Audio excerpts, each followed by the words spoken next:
Everyone, चलिए दोस्तों, तो हम थे यहाँ पर फाइनेंशियल स्टेटमेंट एनालिसिस में सीख रहे थे कि what is the difference between capitalization versus expensing, right. दोस्तों, कहां पर हम खर्चे को पहले बैलेंस शीट में भेजते हैं, एसेट साइड में भेजते हैं और फिर धीरे धीरे उस खर्चे को हम इनकम स्टेटमेंट में लेकर आते हैं। ऐसा कहां होता है? कैपिटलाइजेशन में, राइट। लेकिन एक्सपेंसिंग में हम क्या करते हैं? सीधे ही उस आइटम को एसेट वैसेट कुछ नहीं, सीधे ही कहां भेज देते हैं? एक्सपेंसिंग में भेज देते हैं। जिसकी वजह से क्या होता है, आपका जो फर्स्ट ईयर है उसमें बहुत सारा एक्सपेंस एक साथ बुक हो जाता है, जिसकी वजह से आपकी नेट इनकम तेजी से कम हो जाती है, राइट। लेकिन सुकून यह रहता है कि बाद वाले सालों में रिलेटिवली अब हमारी इनकम ज्यादा आती है, क्योंकि अब कोई खर्चा बुक करने को है ही नहीं, राइट। महंगा रोए एक बार, राइट। लेकिन जो कैपिटलाइजेशन वाले हैं वो पहले उस खर्चे को कहां लेकर जाते हैं? एसेट में, और धीरे धीरे राइट ऑफ करते हैं। तो सस्ता रोए बार बार, यानी हर साल वहां पर कुछ ना कुछ खर्चा आता जाता है। पहले साल में किसकी इनकम ज्यादा होगी? कैपिटलाइजेशन की। बाद वाले सालों में किसकी इनकम ज्यादा होगी? एक्सपेंसिंग वाले की इनकम ज्यादा होगी, क्योंकि उसने जितना सारा लोड था वो फर्स्ट ईयर में ही ले लिया, राइट। दोस्तों, हमने देखा था ये जो तीनों टर्मिनोलॉजीज है, इन तीनों का काम एक ही है, नाम अलग अलग है। डिप्रिसिएशन हम किसके लिए यूज करते हैं? Tangible assets. और अमोर्टाइजेशन हम किसके लिए यूज करते हैं? Intangible assets with finite life, for obvious reason, क्योंकि क्योंकि इनफाइनाइट लाइफ वालों को हम डिप्रिशिएट आखिर या अमोर्टाइज आखिर करेंगे कैसे, राइट। और डिप्लीशन हम किसके लिए यूज करते हैं? For natural resources, right. Okay.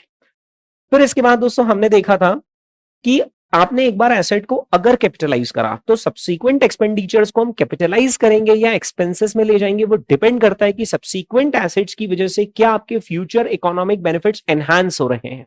अगर फ्यूचर इकोनॉमिक बेनिफिट्स आपके बढ़ रहे हैं तो फिर आपको उस खर्चे को करना पड़ेगा कैपिटलाइज। और जस्ट आप उस एसेट को मेंटेन कर रहे हो, कोई फ्यूचर इकोनॉमिक बेनिफिट एनहांस नहीं हो रहे, तो फिर हमें उसे करना पड़ेगा एक्सपेंस, राइट। दोस्तों, हमने देखा था कि अगर हमें कैपिटलाइज करना हो तो क्या हम सिर्फ परचेज प्राइस कैपिटलाइज करते हैं, या रास्ते का जो फ्रेट होता है, दूसरे तमाम तरह के टैक्सेस होते हैं, वो सब भी कैपिटलाइज होते हैं। इनफैक्ट अगर आपने एसेट को इंस्टॉल करवाया है आपके यहां पर, तो वो पैसा भी कैपिटलाइज के अंदर आता है, यानी कॉस्ट ऑफ एसेट के अंदर ये सारे अमाउंट शामिल होते हैं, राइट। लेकिन जो आपने खर्चा लोगों को रेडी करने के लिए यूज करा है ताकि वो मशीन यूज कर पाए, मशीन तो पहले से ही रेडी थी, राइट। तो ये खर्चा आप कैपिटलाइज नहीं कर सकते। ये जो रूटीन रिपेयर्स एंड मेंटेनेंस है just to maintain the asset, वो हम कैपिटलाइज नहीं कर सकते हैं। Is that clear? ओके। खास डिस्कशन तो ये चल रहा था कि आखिर इंपैक्ट क्या होगा फाइनेंशियल स्टेटमेंट्स में, किसका? कैपिटलाइजेशन वर्सेस एक्सपेंसिंग का। और इसमें हम जो इंपैक्ट देख रहे थे वो इनकम स्टेटमेंट पर भी इंपैक्ट देख रहे थे, बैलेंस शीट पर भी देख रहे थे, और कैश फ्लो स्टेटमेंट पर भी देख रहे थे, राइट। एक एक करके वापस इसको रिव्यू कर लेते हैं। दोस्तों, अगर आप किसी खर्चे को, है ना, किसी एक्सपेंस को अगर आप क्या करते हो? कैपिटलाइज, क्या रेवेन्यू में फर्क पड़ता है? या रेवेन्यू तो दोनों ही केस में सेम होगा, वो तो जो होगा वो होगा। आपके जो ऑपरेटिंग प्रॉफिट होंगे बिफोर दैट एक्सपेंस, वो भी जो होगा वही होगा, राइट। लेकिन अगर आपने किसी चीज को कैपिटलाइज कर दिया है ना, तो फिर अब उसको हमें धीरे धीरे डेप्रिशिएट करना पड़ेगा, तो फिर उस केस में हर साल डेप्रिसिएशन आएगा। लेकिन अगर आपने किसी चीज को एक्सपेंस कर दिया है तो वन शॉट एक्सपेंसेस में चला जाएगा और बाद वाले सालों में कुछ भी नहीं आएगा, राइट। जिसकी वजह से यहां पर जो नेट इनकम आएगी, है ना, वर्सेस जो यहां नेट इनकम आएगी, तो यहां पर सस्ता रोए बार बार लेकिन महंगा रोए सिर्फ एक बार। एक बार इसने नेट इनकम में सारा लोड ले लिया, लेकिन अब रिलेटिवली यहां पर नीचे जो नेट इनकम आ रही है वो हर साल ज्यादा आ रही है, राइट। दोस्तों, अगर आप यहां पर इन सारी नेट इनकम को जोड़ोगे, यानी प्रैक्टिकली वो 6,300 हो गया 4 टाइम्स, सो 6,300 इंटू 4, यानी कि कितना हो गया? 6 चौक 24 25 200, 25,200, 25,200। वही आंसर यहां पर भी आएगा 25,200। यानी आप क्या करेंगे? 8400 को मल्टीप्लाई बाय 3 कर लेंगे तो वही आ रहा है 25,200। सो ओवरऑल तो इनकम सेम रहेगी, लेकिन एक इंडिविजुअल पीरियड में फर्क पड़ जाएगा। Is that clear? ओके। दूसरी बात, अगर आप यही हरकत बार बार करेंगे तो ये इंपैक्ट ज्यादा समय तक रहेगा। यानी आपने एक एसेट खरीदी और उसको आपने एक्सपेंडिचर में डाल दिया, इस साल ये सोचा कि यार अगले साल प्रॉफिट बढ़ जाएगा, अगले साल फिर से एक असेट खरीद ली, ठीक है, तो अगले साल फिर से 12,000 आ गया, और जैसे ही 12,000 आ गया तो ये सब क्या हो जाएंगे, 0 0 0, राइट। यानी वो कंपनी जो कि कंसिस्टेंट बेसिस पर इसको करती चली जाएगी, that would be like kicking the can down the road, यानी कि हम चीजों को आगे पुश करते चले जा रहे हैं, ठीक है। ओके दोस्तों, क्या दोनों केसेस में टैक्स सेम आ रहा है इंडिविजुअली हर साल, या टैक्स पर भी इंपैक्ट है? टैक्स पर भी इंपैक्ट है, ये गहरा पॉइंट है, क्योंकि डेप्रीसिएशन तो अपने आप में एक नॉन कैश आइटम है, लेकिन क्योंकि इस नॉन कैश का टैक्स डिडक्शन मिलता है ना, जब हम गवर्नमेंट को टैक्सेस पे करते हैं तो हम कहते हैं देखो इस पे तो हमें डेप्रीसिएशन मिलेगा, फिर तो हमारा खर्चा हुआ, तो हमारी अब इनकम कम हुई, टैक्सेबल इनकम कम हुई। टैक्सेबल इनकम मतलब वह इनकम जिस पर आप टैक्स पे करते हो, also known as profit before tax या फिर टैक्सेबल इनकम, एक ही बात है। तो क्योंकि डेप्रीसिएशन भले ही नॉन कैश आइटम है, पर क्योंकि वो टैक्स के कैश एक्सपेंस को अफेक्ट करता है, उसकी वजह से आपका कैश फ्लो स्टेटमेंट भी अफेक्ट होता है। क्या हम यही, मुझे आप में से कोई बता सकता है कि कैश फ्लो स्टेटमेंट में कहां ऑपरेटिंग कैश ज्यादा आएगा, कहां ऑपरेटिंग कैश कम आएगा?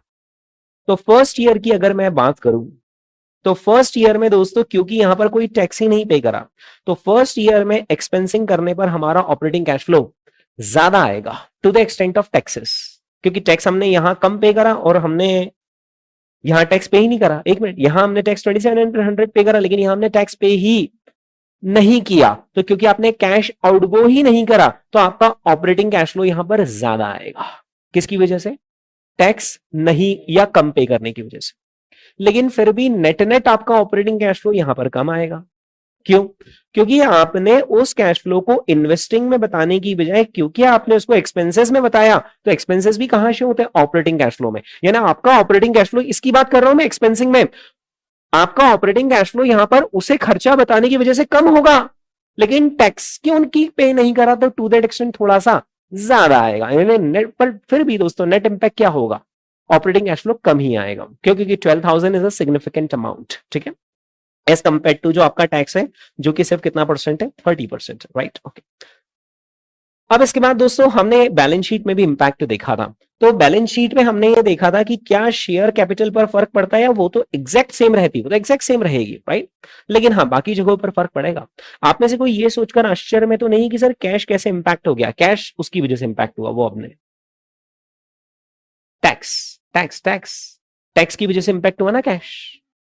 बाकी तो 12,000 तो आउटफ्लो कैपिटलाइजेशन में भी हुआ, कैश गया, और 12,000 का कैश एक्सपेंसिंग में भी गया, दोनों ही केस में 12,000 तो कैश गया, राइट। ये देखिए ना, यहां पर भी 28 हो गया और यहां पर भी 28 हो गया, लेकिन यहां पर क्योंकि हमने इनकम टैक्स पे किया है और यहां पर क्योंकि हमने इनकम टैक्स पे नहीं किया है, तो ये देखिए जो डिफरेंस आ रहा है वो 2700 का ही आ रहा है, और वो एक ही डिफरेंस है क्या, कि ऊपर आपने 2700 का टैक्स पे किया और यहां पर टैक्स पे नहीं किया है, राइट।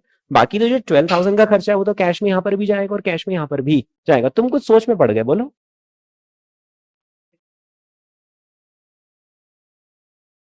हाँ, इधर हमने टैक्स क्यों पे नहीं करा? क्योंकि हमने सारा खर्चा बुक कर लिया, और खर्चा बुक कर लिया, सरकार आई, हमने बोला सॉरी कोई इनकम ही नहीं हुई। क्यों? क्योंकि हमने सारा एज एन एक्सपेंस बुक कर लिया है, तो सरकार को खाली हाथ लौटना पड़ा, अपने टैक्स के पैसे बच गए। और उधर क्योंकि हमने उसको कैपिटलाइज करा, हमने सिर्फ डेप्रिसिएशन क्लेम करा, तो हमारी टैक्सेबल इनकम ज्यादा आ गई, तो हमें टैक्स पे करना पड़ा। तो कैपिटलाइजेशन में हमारा कैश बैलेंस कम आया, एक्सपेंसिंग में हमारा कैश बैलेंस ज्यादा आया। ये सब एक एक एडजस्टमेंट दिमाग में रखना पड़ेगा, कोई सा भी एमसीक्यू आ सकता है एग्जाम में, ठीक है। ओके, अब दोस्तों इसके बाद हमने देखा property plant and equipment. Obviously जब आप कैपिटलाइज करोगे तो ही उसकी वैल्यू शो होगी, अंत तो सबका जीरो ही है। और अगर एक्सपेंसिंग करोगे तो प्रॉपर्टी प्लांट एंड इक्विपमेंट आएगा ही नहीं, वो शुरू से आखिर तक जीरो ही रहेगा, क्योंकि आपने उसको सीधे खर्चा ही बता दिया, राइट। ओके, ये हमने दोस्तों कैश फ्लो स्टेटमेंट पर भी इंपैक्ट देखा था, और हमने इसमें खास बात ये ऑब्जर्व करी थी कि जब आप चीजों को कैपिटलाइज करते हो, यानी आप उनको एसेट मान रहे हो, तो आपका जो 12,000 का आउटफ्लो होगा वो ऑपरेटिंग कैश फ्लोज में आएगा या इन्वेस्टिंग कैश फ्लोज में आएगा? इन्वेस्टिंग कैश फ्लोज में आएगा। क्यों? क्योंकि आपने उसको अपनी एसेट माना, ये बोला ना कि मैंने तो इन्वेस्टमेंट किया है, प्रॉपर्टी प्लांट एंड इक्विपमेंट खरीदा, तो फिर उस केस में आपका 12,000 का आउटफ्लो कहां शो हो रहा है? इन्वेस्टिंग कैश फ्लो में, ठीक है। लेकिन जब आप उसी चीज को कैपिटलाइज करने की बात की बजाय क्या कर देते हो? एक्सपेंसिंग, तो ये तो आपका खर्चा है, इन्वेस्टमेंट है ही नहीं। तो इन्वेस्टिंग कैश फ्लो में कुछ भी आता है, कुछ भी नहीं आता है, कुछ भी नहीं आता है, और वो जो आउटफ्लो है वो कहां शो हो जाता है? ऑपरेटिंग कैश फ्लो में शो हो जाता है। अभी आपको जीरो क्यों दिख रहा है? उसका कारण ये है क्योंकि आपने कमाया था 12,000, तो ऑपरेटिंग कैश फ्लो में दिखना कितना चाहिए? 12,000। लेकिन अफसोस 12,000 पूरा आप बोल रहे हो कि मेरे तो खर्चा भी हो गया, तो बस इस बार ऑपरेशन से हमारा कोई कैश फ्लो जनरेट नहीं हुआ है। ठीक है, ओके। यहां तक दोस्तों हमने हमारे प्रीवियस लेक्चर में कवर कर लिया था। अब हमें कुछ रेशियोज के बारे में बातचीत करनी है। तो सबसे पहले मैं ये रेशियोज आपको बताता हूं कि ये रेशियोज क्या है। ओके, मैं यहां पर एक डमी बैलेंस शीट छोटी सी फटाफट क्रिएट करता हूं, जिसमें मैं इनकम स्टेटमेंट बना दूंगा एक छोटा सा, सिर्फ उतना सा जितने की हमें जरूरत है, और मैं यहां पर बना दूंगा balance sheet. Okay, balance sheet में दोस्तों यहां पर हम लिखेंगे इक्विटी शेयर होल्डर्स फंड। मैं वर्ड क्या लिख रहा हूं? Equity share holders fund.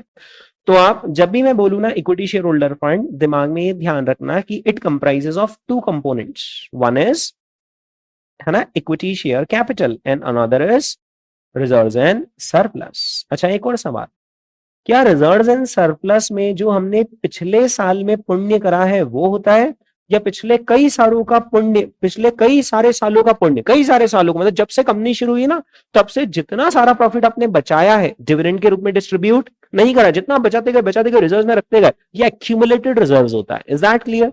ये किसी सिंगल ईयर का रिजर्व नहीं होता है, पिछले कई सालों का रिजर्व एंड सरप्लस इसके अंदर होता है। यानी जैसे अगर मैं रिलायंस इंडस्ट्रीज की बैलेंस शीट खोलूंगा और बैलेंस शीट के अंदर मैं रिजर्व एंड सरप्लस देखूंगा ना, लाखों करोड़ों रुपए का वहां पर रिजर्व एंड सरप्लस आएगा। क्या है क्लियर? हाँ, कितना सही डाउट पूछ लिया बंदे ने कि क्या सर ये जो रिजर्व एंड सरप्लस है कैश में रहता है क्या? मैं आपके सामने यहां पर नंबर्स रखता हूं, आप मुझे बताना कि क्या वो कैश में रहता है। सपोज कीजिए कि हमारा इक्विटी शेयर कैपिटल है 200 और हमारा रिजर्व एंड सरप्लस है 300, तो इस तरीके से हमारा इक्विटी शेयर होल्डर फंड हुआ 500। ठीक है, फिर यहाँ पर डेट भी आता है, करंट लायबिलिटीज भी आता है, एंड सो ऑन, राइट। उनके नंबर्स में नहीं लिख रहा हूं, वो काम के नहीं है अभी। यहाँ पर हमारी नॉन करंट एसेट्स आती हैं, यानी कि फिक्स एसेट्स, और यहाँ पर हमारी करंट एसेट्स आती हैं। और आपको पता ही होगा कि करंट एसेट्स के अंदर, करंट एसेट्स यानी वो एसेट्स जो कि हमें रियलाइजेबल है with in a period of 1 year. जैसे कि आपके पास इन्वेंट्री रखी हुई, बिजनेस में कुछ भी इन्वेंट्री रखी हुई, क्या वो बरसों पड़ी रहेंगी? वो तो आती जाती रहती, आती जाती रहती। तो inventory is a current asset. उसी तरीके से आपके डेटर्स जिनको आपने उधार दे रखा, तो जिसको उधार दे रखा उसको हम कितना क्रेडिट पीरियड देते होंगे? 15 days, 1 month, 2 month, 3 months, max to max 6 months, right. तो डेटर्स भी किसके अंदर क्लासिफाई होते हैं? Current assets. इनफैक्ट जो हमारे पास कैश होता है, और आप कई बार यहां पर एक, है ना, टर्मिनोलॉजी पढ़ेंगे, कैश एंड कैश इक्विवेलेंट्स। क्या होता है दोस्तों? कैश कोई भी ज्यादा नहीं रखता है। जैसे अगर आपने अपने घर में 5 लाख रुपए नगद रख लिए ड्रॉर के अंदर, घर में 5 लाख रुपए, और रखकर आप भूल गए, बताओ 1 साल बाद कितने मिलेंगे? 5 लाख। अच्छा, 2 साल बाद 5 लाख, 3 साल बाद 5 लाख। लेकिन क्योंकि महंगाई तो बढ़ती चली जा रही है, तो आपके उन्हीं 5 लाख रुपीज की जो परचेजिंग पावर है वो कम होती जा रही है। तो जहां पर जिस कंपनी में अच्छे फाइनेंस मैनेजर बैठे हुए हैं, वो क्या करते हैं? वो कैश को कैश में रखते ही नहीं है, या फिर वो बैंक में जो बैलेंस मेंटेन करते हैं ना, वो करंट अकाउंट में बैलेंस भी मेंटेन नहीं करते ज्यादा। आपको पता होगा करंट अकाउंट पे 0% रेट ऑफ इंटरेस्ट होता है। अगर आप सेविंग अकाउंट ओपन करते हो ना, तो फिर भी 3 to 4% ब्याज मिल जाता है नॉर्मली। ये आपको मालूम है ना, सब बेसिक बात है कि करंट एसेट्स पर रेट ऑफ इंटरेस्ट, करंट वो उसमें करंट अकाउंट पर रेट ऑफ इंटरेस्ट क्या होता है? 0%। और सेविंग अकाउंट पर 3 to 4% होता है। और बिजनेसेस के पास क्या बैलेंस, क्या वो जो कैश बैलेंस होता है, बैंक बैलेंस होता है, 2-5 लाख होता है, करोड़ों रुपए होता है, करोड़ों रुपए होता है, राइट। तो वो लोग क्या करते हैं, अगर 400 करोड़ से उनके पास, तो वो 400 करोड़ में से कुछ 10, 20, 25, 50 करोड़ ही लिक्विड रखते हैं बैंक के अंदर, करंट अकाउंट के अंदर। बचे हुए 300-350 करोड़ की वो लोग शॉर्ट टर्म इन्वेस्टमेंट कर देते हैं, which are highly liquid. Highly liquid यानी इधर पैसों की जरूरत पड़ी, खटाक से बेचा और शाम को पैसा आ गया। इतने हाईली लिक्विड इंस्ट्रूमेंट्स में वो लोग पैसा रखते हैं। और ये हाईली लिक्विड इंस्ट्रूमेंट्स, इन्हें हम कई बार कहते हैं money market instruments. Money market is market for short term securities. कोई भी आपसे मनी मार्केट वर्ड आपके सामने यूज कर लेना, तो आप बोलना अच्छा समझता हूं मैं। Money market means market for short term securities. और यहां पे शॉर्ट टर्म सिक्योरिटीज पता है कैसी होती? 1 डे, 7 डेज, 14 डेज, 30 डेज, ऐसी सिक्योरिटीज होती है यहां पर। आपको ये बात पता है कि नहीं कि बैंक्स जब उनका थोड़ा सा शॉर्टेज पड़ता है, तो वो जब पैसा रेज करते हैं, तो वो कोई से 1-2 साल के लिए रेज नहीं करते, कई बार 1-1 दिन के लिए रेज करते हैं। ओवरनाइट फंडिंग कहते हैं इसको, ओवरनाइट फंडिंग। ओवरनाइट फंडिंग है कि आज शाम 5-5:30 बजे पैसा दो, कल वापस से ले लेना। एक एक दिन के लिए बोरिंग करते हैं, क्योंकि जब बैंक्स बोरिंग करती है तो वो कोई 200-500 करोड़ नहीं, वो हजारों करोड़ों में बोरिंग करती है। आज 12,000 करोड़ की बोरिंग हो गई, राइट? तो वो बोलते हैं यार अभी तो एक दिन का लो, अगले दिन अगर फिर से डेफिसिट पड़ेगी तो फिर से ले लेंगे, अभी से क्यों 2 डेज का हम इंटरेस्ट कमिट करें, राइट? इस मार्केट को जहां पर बैंक्स पार्टिसिपेट करती है और और वो लोग शॉर्ट टर्म के लिए लेंडिंग या बोरोइंग करते हैं, this is called as money market, right? और यहाँ पर ये बड़ी कंपनीज भी पार्टिसिपेट करती है। इनफैक्ट अगर आप में से कुछ लोग म्यूचुअल फंड्स के अंदर एसआईपी कर रहे हैं तो उनको पता होगा कि कुछ म्यूचुअल फंड्स होते हैं जिनका नाम ही यही होता है, मनी मार्केट म्यूचुअल फंड्स या फिर लिक्विड फंड्स। वो लोग यहाँ पर इस मार्केट में पार्टिसिपेट करते हैं। तो दोस्तों यहाँ पर कैश इक्विवेलेंट्स का मतलब होता है कि वो असली में तो कैश नहीं है या बैंक बैलेंस नहीं है, but it is equal to cash, जब चाहिए तब अपने पास पैसा है, ठीक है? मान लीजिए कि यहां पर ये जो टोटल आ रहा है ये है 15 या 1200, ठीक है? हाँ दोस्त, अब मेरा आपसे सवाल, आपने जो मुझसे सवाल किया था कि क्या सर ये जो रिजर्व्स एंड सरप्लस रहता है ये कैश में रहता है या फिर ये कहीं किसी न किसी एसेट में लगा हुआ रहता है, बताइए। कैश इक्विवेलेंट में रहता है। चलो मैंने यहाँ पे 3000 कर दिया और ये हो गया 2300, और ऑब्वियसली यहाँ पर बैलेंस शीट भी अब थोड़ी ज्यादा बनेगी 4200। बताओ ये 3000 कहाँ होगा, किसी ने किसी एसेट में लगा हुआ होगा या अभी भी ये 3000 कैश या कैश इक्विवेलेंट में ही होगा? तो अब आपने अपना स्टैंड चेंज करते हुए बोला कि सर जैसे अगर लिक्विड रखना हो तो फिर कैश एंड कैश इक्विवेलेंट में रहेगा। तो एक बात बताओ, जब लिक्विड ही रखना था तो ये पैसा रिटेन ही क्यों करा? कंपनी रिटेन क्यों करती है पैसा? ताकि वो कहीं पर उसे इन्वेस्ट कर सके, राइट? तो जो यहां पर रिजर्व एंड सरप्लस दिखता है ना, वो कैश में नहीं पड़ा रहता है, वो कहीं ना कहीं उसकी प्लांट एंड मशीनरी खरीद ली होती है, फैक्ट्री बिल्डिंग बना ली होती है, बिजनेस में एक्सपेंशन कर लिया होता है, वो तो पैसा लग जाता है। जैसे अपन अपना अगर अपना बिजनेस बैकग्राउंड है तो अपन ऐसे सोचो ना कि जैसे अपने पापा का मान लो बिजनेस है और मान लो इस साल उन्होंने 25 लाख रुपए कमाए और 25 लाख रुपए में से वो 10 लाख रुपए घर खर्चे के लिए निकाल कर लेकर आ गए, 15 लाख अब बिजनेस में नगद पड़े होंगे और तो सब लग गए होंगे, तो सब लग गए होंगे, इन्वेंट्री में लग गए होंगे, लोगों को उधार बांटने में लग गए होंगे, कहीं कोई मशीन मशीन खरीदी होगी उसमें लग गए होंगे। तो जो भी पैसा रिजर्व एंड सरप्लस होता है ना वो कैश में नहीं पड़ा रहता, वो तो सब ऑलरेडी रस्ते लग चुका होता है। Is that clear? ओके। अब मैं यहाँ पर इनकम स्टेटमेंट बनाता हूँ एक छोटा सा, जिसमें मैं यहाँ पर सेल्स लिखूंगा। सेल्स और रेवेन्यू हमारे लिए एक ही बात है। और मान लीजिए कि इस बिजनेस का सेल्स या फिर रेवेन्यू है 6000, ठीक है? और यहां पर इस बिजनेस का जो नेट इनकम आ रहा है वो नेट इनकम आ रहा है 30 रुपीज, ठीक है? नेट इनकम आ गया 30 रुपीज। ओके। हाँ जी, हाँ बोलो ना, बोलो ना। ये 3000 है, ठीक है?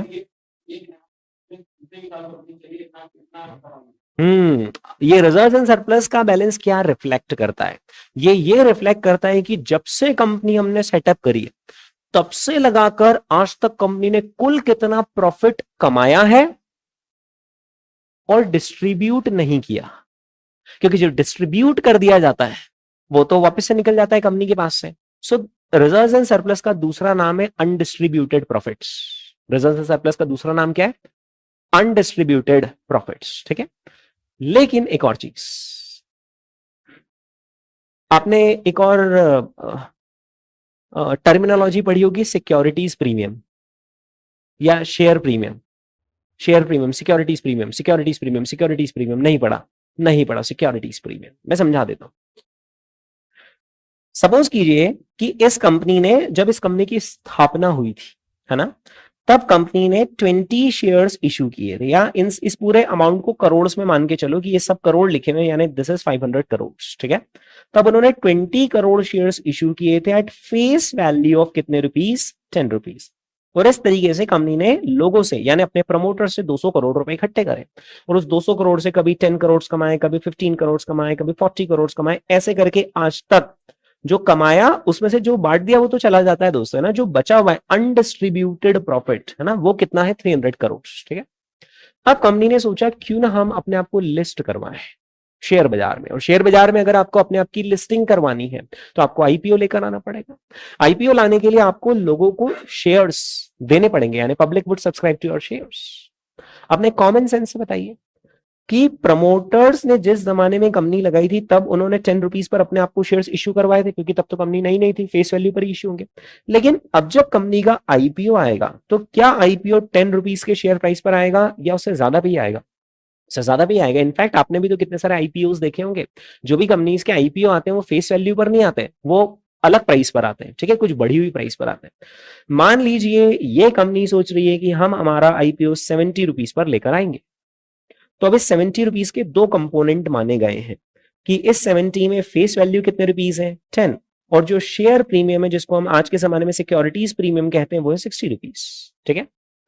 लोग जब आपका शेयर सब्सक्राइब करेंगे, है ना, सपोज कीजिए कि हम 1 करोड़ शेयर्स का वो लेकर आ रहे हैं आईपीओ, 1 करोड़ शेयर्स का, है ना, तो देखना दोस्तों क्या होगा।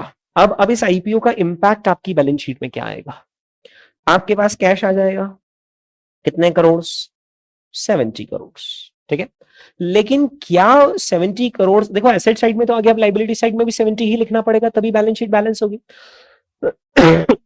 वो कैसे लिखा जाएगा आपको भी समझ में आ रहा है। उसमें से 10 करोड़ ही यहां पर जाएगा, कहां पर? इक्विटी शेयर कैपिटल में। क्यों? क्योंकि इक्विटी शेयर कैपिटल के अंदर सिर्फ फेस वैल्यू के बराबर का ही अमाउंट जा सकता है। So your face value is 10 rupees into 1 crore share, so 10 crore जाएंगे कहां पर? इक्विटी शेयर कैपिटल में। और बचा हुआ 60 करोड़ पता है कहां जाएगा?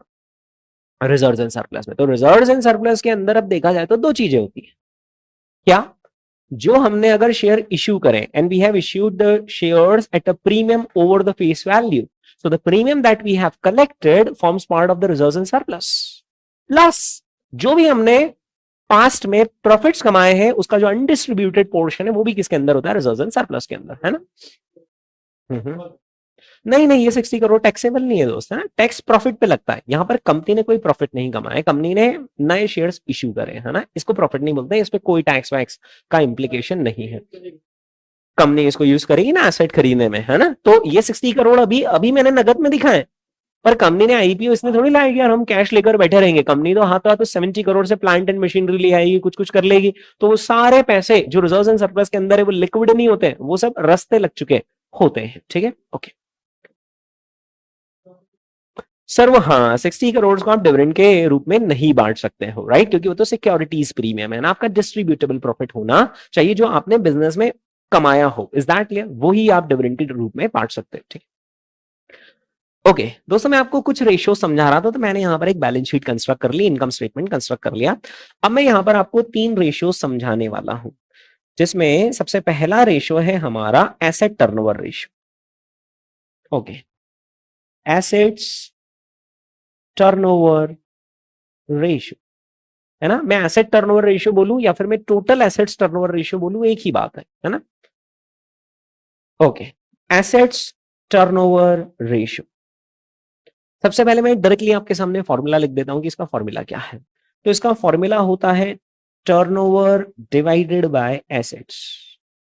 मैं इसके अंदर डेटा डाल के आपको कैलकुलेट भी कर देता हूं, फिर मैं मीनिंग समझाऊंगा। ओके, टर्नओवर दोस्तों हमारा कितना है बताइए? 6000 is our turnover, and assets हमारी कितने की है? 1200। 6000 divided by 1200 is 5 times. This is our assets turnover ratio. दोस्तों यहां पर कंपनी ने नॉन करंट एसेट्स यानी कि प्रॉपर्टी प्लांट एंड इक्विपमेंट में पैसा लगा रखा है, ठीक है। करंट एसेट्स यानी इन्वेंट्री मेंटेन कर रखी है, लोगों को उधार बांट रखा है, कैश भी बिजनेस के अंदर रखा हुआ है ताकि समय समय पर बिजनेस स्मूथली चले, राइट। तो कुल बिजनेस में कंपनी का इन्वेस्टमेंट कितना है? 1200 करोड़ का इन्वेस्टमेंट है, और 1200 करोड़ का इन्वेस्टमेंट किया हुआ है ना कंपनी ने, जब ये टर्नओवर हो रहा है। अगर कंपनी कल को उठाकर सारी इन्वेंट्री फेंक दे, बाहर फेंक दे, दुकान से सब निकाल कर बाहर फेंक दे, कोई माल नहीं, कोई उधार मांगने मना कर दे, कोई उधार नहीं, किसी को उधार नहीं मिलेगा, कैश वैश भी गले में से निकालकर प्रमोटर घर पे ले जाए, बोले मशीन मशीन रखी हो जिससे प्रोडक्शन होता है, एक काम करो इसको भी बेच के खत्म करो ना। पूरी फैक्ट्री फ्लोर खाली, पूरा आपका जो शोरूम है पूरा खाली, ड्रॉर खोला उसमें 1 रुपया नहीं। एक जना आया माल लेने, उसने बोला यहाँ तो कुछ है ही नहीं। हमने कहा ठीक है फिर भी आप बुकिंग तो करवा लो, बोले सेठ जी उधार मिलेगा। हमने कहा उधार नहीं, आज नगद कल उधार नहीं, कल आना। तो दोस्तों कुछ भी नहीं है बिजनेस में, बताओ आप 1 भी रुपए का टर्नओवर जनरेट कर पाओगे क्या? नहीं, क्योंकि जब आप प्रोडक्शन ही नहीं कर रहे तो फिर टर्नओवर कहां से जनरेट होगा? तो प्रोडक्शन करने के लिए आपको, मतलब टर्नओवर जनरेट करने के लिए आपको प्रोडक्शन करना पड़ता है। प्रोडक्शन करने के लिए यूनिट मशीन्स। अच्छा सर, प्रोडक्शन करने से टर्नओवर जनरेट नहीं होता है। प्रोडक्शन करके थोड़ा इन्वेंट्री वैरायटी मेंटेन करनी पड़ती है धंधे में। ग्राहक आता है 10 तरह के नखरे दिखाता है, मुझे ये नहीं ये चीज चाहिए, ये नहीं ये चीज चाहिए, ये दिखाओ। हमने बोला ये तो अभी तैयार नहीं है, 2 दिन में तैयार हो जाएगी तब आना। कहता है ठीक है तब आऊंगा, पर आता नहीं है, पड़ोस की दुकान पे चल जाता है। क्या ठीक है ना, मैं तो अभी चाहिए, 2 दिन बाद किसने देखा है, राइट। दोस्तों बिजनेस चलाने के लिए नहीं, ये जो टर्नओवर जनरेट करना है ना, डू यू एग्री कि टर्नओवर जनरेट करने के लिए मशीनरी चाहिए, प्रॉपर्टी प्लांट एंड इक्विपमेंट चाहिए, इन्वेंट्री रखनी पड़ेगी। अगर धंधे का ऐसा कस्टम चल रहा है तो उधार भी बांटना पड़ेगा भाई। धंधे में अगर 10 लोग उधार बांट रहे हैं ना, तो आप ऐसा नहीं कर सकते कि मैं तो नगद में ही देता हूं, आपको भी उधार देना, नहीं तो दुकान ही नहीं चलेगी आपकी, खाली बैठे रहोगे। तो उधार बांटना पड़ेगा, राइट। आप में से जिसका बिजनेस बैकग्राउंड होगा उनको मालूम होगा कि उधार तो देना ही पड़ता है, नहीं तो ग्राहक ही माल लौट जाएंगे, माल नहीं लेंगे, दूसरे से ले लेंगे जो उधार देगा, राइट। कैश भी रखना ही पड़ता है धंधे में, गल्ले में, तभी तो स्मूथ ऑपरेशन चलेंगे। तो ये जो सारा टर्नओवर जनरेट हो रहा है किसकी बदौलत हो रहा है? इस 1200 करोड़ की बदौलत। तो ये 1200 करोड़ धंधे में चाहिए या नहीं चाहिए? चाहिए ही चाहिए। पर अब एक कुशल व्यापारी पता है किसको कहते हैं? एक व्यापारी जो 1200 करोड़ लगाकर सिर्फ 2400 करोड़ का ही टर्नओवर जनरेट कर पा रहा है, और एक और व्यापारी जिसने 1200 करोड़ ही लगाए लेकिन टर्नओवर कितना जनरेट कर दिया? 6000 करोड़। तो बताइए कुशल व्यापारी कौन? 6000 करोड़ वाला। उसने अपनी एसेट्स को ज्यादा एफिशिएंटली यूटिलाइज किया है। तो ये जो एसेट टर्नओवर रेशियो है ना, ये बताता है कि how efficiently you are utilising your assets in generating the turnover. Is that clear? और जिसका जितना फास्ट इन्वेंट्री बनेगा बिकेगा, उधार दिया आया। जिसने जितना एसेट लाइट मॉडल रखा, एसेट लाइट मॉडल यानी ऐसा नहीं कि पैसा इधर भी फंसा दिया इधर भी फंसा दिया, एसेट लाइट मॉडल। जिस धंधे में ये सारे फीचर्स होंगे उसके एसेट टर्नओवर रेशियो ज्यादा होगा, एसेट टर्नओवर रेशियो ज्यादा होगा ना, क्योंकि जो इन्वेंट्री कम मेंटेन करके भी टर्नओवर जनरेट कर लेगा। देखो यार, 2 तरीके टर्नओवर जनरेट करने के, एक तो हर तरह के आइटम खरीद लो, या फिर दूसरा एक और उसूल होता है कि जो रनिंग आइटम्स है वो तो खरीदो, और है ना, और जो दूसरे आइटम्स है जो उतनी जो स्लो मूविंग है उनका थोड़ा थोड़ा इन्वेंट्री मेंटेन करो। ऐसा नहीं उनका फुल इन्वेंट्री मेंटेन कर लिया, राइट। तो जो व्यापारी इस तरीके से अपनी एसेट्स में कटौती करेगा उसका एसेट्स का अमाउंट कम आएगा, और उसका जब एसेट्स का अमाउंट कम आएगा तो उसका डिनोमिनेटर कम आएगा, लेकिन उसका टर्नओवर लपक के चलेगा, तो उसका एसेट टर्नओवर रेशियो ज्यादा आएगा। तो एसेट टर्नओवर रेशियो अगर कोई आपसे इंटरव्यू में पूछ लेगी, why do you calculate asset turnover ratio? We calculate asset turnover ratio to measure the efficiency by which we are utilizing the assets, how efficiently we are utilizing the assets. Higher the ratio, better it is. Is that clear? Okay. यहां पर क्योंकि ये total assets turnover ratio, इसलिए इसमें सारी की सारी assets आ जाएंगी, इंक्लूडिंग कैश, इंक्लूडिंग इन्वेस्टमेंट्स, है ना। लेकिन एक एनालिस्ट एक काम कर सकता है, अगर कुछ नॉन ट्रेड इन्वेस्टमेंट्स जो कि ट्रेड से रिलेटेड नहीं हो उनको वो एक्सक्लूड कर सकता है, क्योंकि नॉन ट्रेड इन्वेस्टमेंट ट्रेड से संबंधित नहीं है, तो उन इन्वेस्टमेंट्स ने आपको टर्नओवर जनरेट करने में कोई मदद नहीं करी, so they might be excluded. Is that clear? है ना, ये स्पेसिफिक एडजस्टमेंट होंगे जो एक एनालिस्ट कर लेगा, है ना। तो एसेट टर्नओवर रेशियो आपको समझ में, it is simply turnover divided by assets. Okay, next ratio है दोस्तों, वो तो आपको पता ही है, बस आपको आंसर देना रहेगा, वो है नेट प्रॉफिट मार्जिन। तो नेट प्रॉफिट मार्जिन यहां पर बताइए क्या डिवाइडेड बाय क्या करेंगे तो आ जाएगा, है ना। Net income is our net profit divided by what? Sale. That will give you net profit margin, जो आपने 11-12 के स्कूल के प्रोजेक्ट में भी तो करा होगा, calculate net profit ratio, net income margin. So net income margin is simply net income divided by sales. वही सेल्स या टर्नओवर, मैं दोनों को इंटरचेंजेबली यूज कर रहा हूं। तीसरा एक और रेशियो है दोस्तों, and that is return on equity. Words को फील कर रहा है यार, रिटर्न ऑन इक्विटी, यानी इक्विटी के द्वारा लगाए गए पैसों पर हम कितना रिटर्न कमा रहे हैं। तो दोस्तों जितना रिटर्न कमा रहे हैं वो डिनोमिनेटर में लिखेंगे, या जितना रिटर्न कमा रहे हैं वो न्यूमरेटर में लिखेंगे? वो न्यूमरेटर में। और इक्विटी ने कितना पैसा लगा रखा है वो डिनोमिनेटर में लिखा जाएगा, तभी पता चलेगा कितना रुपया लगाया और उस पर कितना रुपया कमाया। इक्विटी ने जो रुपया लगाया वो बैलेंस शीट में हमें कौन बता देता है? Equity share holder fund. एक बात ध्यान रखना, सिर्फ इक्विटी शेयर कैपिटल इक्विटी का लगाया हुआ पैसा नहीं, जो रिजर्व एंड सरप्लस है वो भी किसी को बिलोंग करता है, इक्विटी को ही बिलोंग करता है। वो तो अभी चुप बैठा, उसने मांगा नहीं, पर ये पैसा उसी का है, उसी के धंधे, उसी के पैसों पर आप धंधा कर रहे हो। तो ये जो सब टर्नओवर वर्नओवर जनरेट हो रहा है, प्रॉफिट आ रहा है, ये उसी के पैसों पर आ रहा है। यहाँ आपने वही तो पैसा यहाँ पर लगाया है ना, जब भी तो टर्नओवर जनरेट हुआ, जब भी तो नेट इनकम आई। तो इक्विटी शेयर होल्डर फंड के अंदर सिर्फ इक्विटी शेयर कैपिटल आती है, रिजर्व एंड सरप्लस भी आता है, reserve and surplus. Is that clear? जैसे आपने किसी को 1 लाख रुपीज उधार दिए और ब्याज बना 12,000 रुपीज, पर उसने आपको ब्याज पे नहीं किया, तो अब आप जो सेकेंड ईयर में इंटरेस्ट मांगोगे वो 1,12,000 पर मांगोगे ना, चक्रवर्ती ब्याज, कंपाउंडिंग इंटरेस्ट, इसी को तो कहते हैं भाई, या तो तुम मुझे नगद में दे दो ब्याज, तो फिर मैं तुमसे वापस से 1 लाख भी मांगूंगा, पर अगर तुमने ब्याज का पैसा मुझे नहीं दिया तो अब तुम्हें ब्याज पर भी ब्याज देना पड़ेगा। And same goes with share holders, या तो तुम मुझे डिविडेंड के फॉर्म में दे दो मेरा सारा रिजर्व एंड सरप्लस, और नहीं देते हो तो अब मुझे उस पर भी रिटर्न चाहिए। ठीक है, सो यहां पर डिनोमिनेटर में क्या आएगा दोस्तों, बोल दो क्या आएगा, equity share holders fund. Is that clear? और न्यूमरेटर में क्या आएगा, नेट इनकम, क्योंकि ये नेट इनकम किसको बिलोंग करती है, इक्विटी को। क्योंकि माना चलो डेट को भी देना पड़ता है, डेट को हमें पे करना पड़ता है इंटरेस्ट, लेकिन वो हम ऑलरेडी दे चुके हैं, तो अब नेट इनकम क्या इसको बिलोंग करेगी, या भाई तुझे तो तेरा दे चुके, ये अब सीधे इसको बिलोंग करेगा, इक्विटी वालों को। तो फॉर्मूला बनता है net income divided by equity share holders fund. ठीक है, ओके। अब एक छोटा सा बेसिक रूल मैं आपको समझाता हूं। दोस्तों आप देख पा रहे होंगे कि इस पर्टिकुलर फॉर्मूला में एक डेटा आया है इनकम स्टेटमेंट से और दूसरा डेटा आया है बैलेंस शीट से। हाँ, लेकिन इस पर्टिकुलर फॉर्मूला में दोनों ही डेटा कहां से आए हैं, इनकम स्टेटमेंट। लेकिन वापस से आरओई के फॉर्मूला में आप देख पा रहे हैं कि एक डेटा आया है इनकम स्टेटमेंट से और एक डेटा आया है कहां से, बैलेंस शीट से, है ना।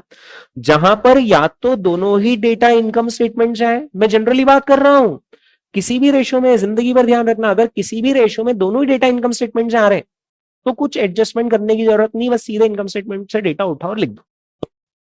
या फिर अगर किसी रेशो में दोनों ही डेटा बैलेंस शीट से आ रहे हैं तो वर्ष के अंत की बैलेंस शीट लेना, ईयर एंड की बैलेंस शीट लेना और दोनों ही डेटा बैलेंस शीट से उठाकर रेशो कैलकुलेट कर देना। ठीक है, लेकिन अगर किसी भी रेशो में लाइफ में ऐसा हो कि one of the data is coming from income statement and another data comes from where, balance sheet, तो फिर उस केस में एक रूल है दुनिया का। वो रूल क्यों बना, उसके पीछे कारण समझो। इनकम स्टेटमेंट किसी पर्टिकुलर डेट का होता है या फिर इनकम स्टेटमेंट तो एक पर्टिकुलर पीरियड का होता है, एक पर्टिकुलर पीरियड का होता है। फॉर एग्जाम्पल फॉर ईयर 2025, पूरे वर्ष 2025 के लिए होता है, जिसमें 1 जनवरी 2025 से लगाकर 31 दिसंबर 2025 का पीरियड होता है। लेकिन balance sheet for the period होती है, एज ऑन डेट होती है, एज ऑन डेट होती है, एक पर्टिकुलर डेट का होता है ना बैलेंस शीट। जैसे मैं अगर आपसे पूछूं यार आपकी बैलेंस शीट क्या है अभी, तो आप आज की तारीख में जोड़ लोगे, यार सेलफोन में अपना बताते हैं ना सर को अपनी बैलेंस शीट क्या है, सर हमारे बैंक अकाउंट में इतना बैलेंस है, ये हमारा वॉलेट कहाँ गया, उसमें हमारे पास इतने रुपए रखे हुए, प्लस हमारे पास और कुछ एसेट्स है, this is our balance sheet. So balance sheet एक स्पेसिफिक डेट की होती है ना। तो बैलेंस शीट ये रही 31 दिसंबर 2025 की। तो अब ना एक चक्कर पड़ जाता है कि एक डेटा तो आप उस स्टेटमेंट से उठा रहे हो जो साल भर का ट्रैक देख रहा है, और एक डेटा वहां से उठा रहे हो जो सिर्फ एक दिन की बात कर रहा है। नहीं समझे? देखना मैं समझाता हूं। यहां पर ये जो नेट इनकम लिखी हमने, है ना, 30 रुपीज की लिखेंगे ना नेट इनकम। ये नेट इनकम एक ही दिन में कमा लिया, उस पूरे साल भर में कमाई, उस पूरे साल भर में कमाई। यहां पर जो आप इक्विटी शेयर होल्डर फंड लिखोगे, और अगर आपने इक्विटी शेयर होल्डर फंड कौन से दिन का लिख दिया, 31 दिसंबर यानी एट द एंड का लिख दिया, तो एक ब्लंडर मिस्टेक हो जाएगी। 30 डिवाइडेड बाय 500 जब आप करोगे तो दोस्तों ये आएगा 6%, है ना। 30 डिवाइडेड बाय 500 6% ही होता होगा, कि 6.67 होता है, नहीं 6 ही होता है ना। 30 डिवाइडेड बाय 500 6% होता है ना, मतलब 30 डिवाइडेड बाय 500 इंटू 100, 6%, राइट। 6% देखकर कोई भी क्या बोलेगा, अरे वाह कंपनी में जितना भी पैसा लगाओ कंपनी कितना रिटर्न देती है, 6% रिटर्न देती है ना।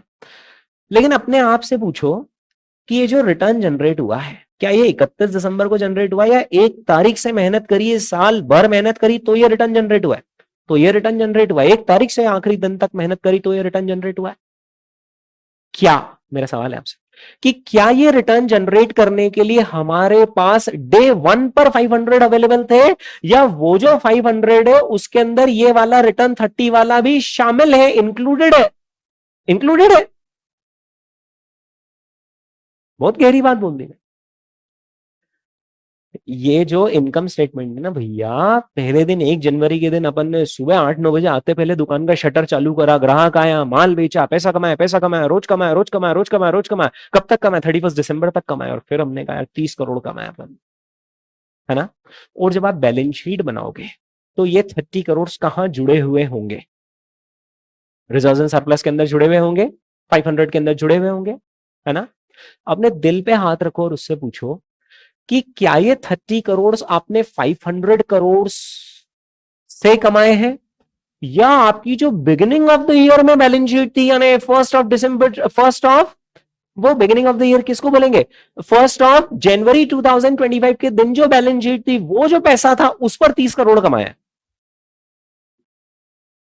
उस पे कमाया ना, है ना। मतलब लास्ट ईयर की जो क्लोजिंग बैलेंस शीट होगी, जो कि इस ईयर की बनी होगी ओपनिंग बैलेंस शीट, उसके पैसों पर हमने साल भर मेहनत करी ना, तो जाके रिटर्न कमाया। Is that clear? हाँ, ओके। तो क्या 30 करोड़ को डिवाइडेड बाय 500 करोड़ करना सही या कुछ हद तक गलत है? कुछ हद तक गलत है। इसका सिंपल सा एग्जांपल ये ले लो कि अगर किसी व्यक्ति ने धंधा शुरू करा और उसने इक्विटी शेयर कैपिटल लगाई 100, तो उसके पास एसेट्स कितने की आ गई?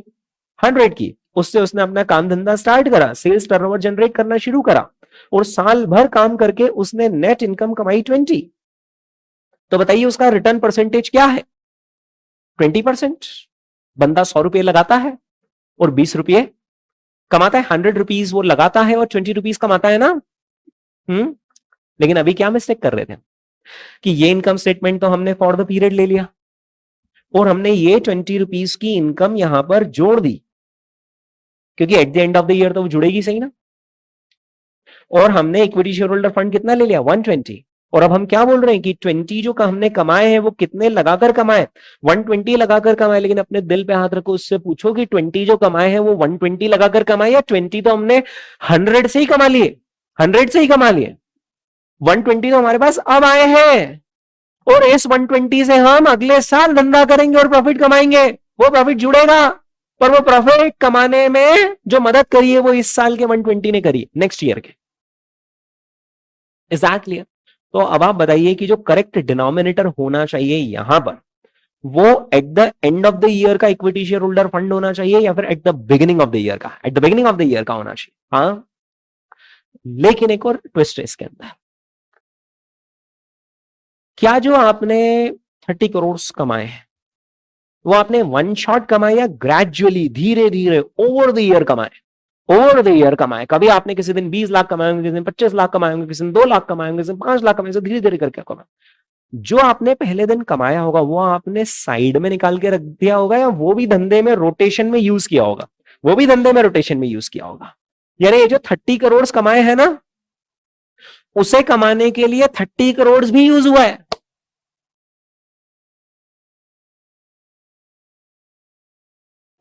यानी कि डिनोमिनेटर में अगर मैं बिगिनिंग का इक्विटी शेयर होल्डर फंड लिख दूं तो वो सही होगा, या वो भी कुछ हद तक गलत होगा? क्योंकि जो मेरे पास बिगिनिंग में रखा था 100, बिगिनिंग में जो मैंने रखा था 100, ये यहां पर कहां गया? वो उड़ गया। बिगिनिंग में जो मैंने 100 रखा था, 100 से मैंने पहले दिन व्यापार करा, पर व्यापार करके पैसा कमाया, पर उस पैसे को भी मैंने व्यापार में फिर से लगाया, फिर से कमाया, फिर से लगाया, फिर से कमाया, फिर से लगाया। यानी एक बात बताइए, जो मैंने 20 रुपीज का प्रॉफिट कमाया वो 120 की मदद से कमाया क्या? कदापि नहीं। 100 की मदद से कमाया, हां, लेकिन सिर्फ 100 की मदद से कमाया, या 100 प्लस एस 20 की मदद से भी कमाया? 100 प्लस एस 20 की मदद से कमाया, लेकिन क्या फुल 20 आपके पास बिगिनिंग ऑफ द ईयर में अवेलेबल था? नहीं, वो तो ग्रेजुअली आया। इसलिए दुनिया वालों ने एक रूल बनाया, उन्होंने बोला न तेरी न मेरी, यानी न एंड ऑफ द ईयर का हम डेटा लेंगे, न ही हम बिगिनिंग ऑफ द ईयर का डेटा लेंगे, हम दोनों का एवरेज डेटा लेंगे।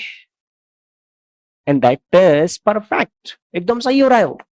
क्योंकि सिर्फ 120 ले लिया वो तो गलत ही हो जाएगा।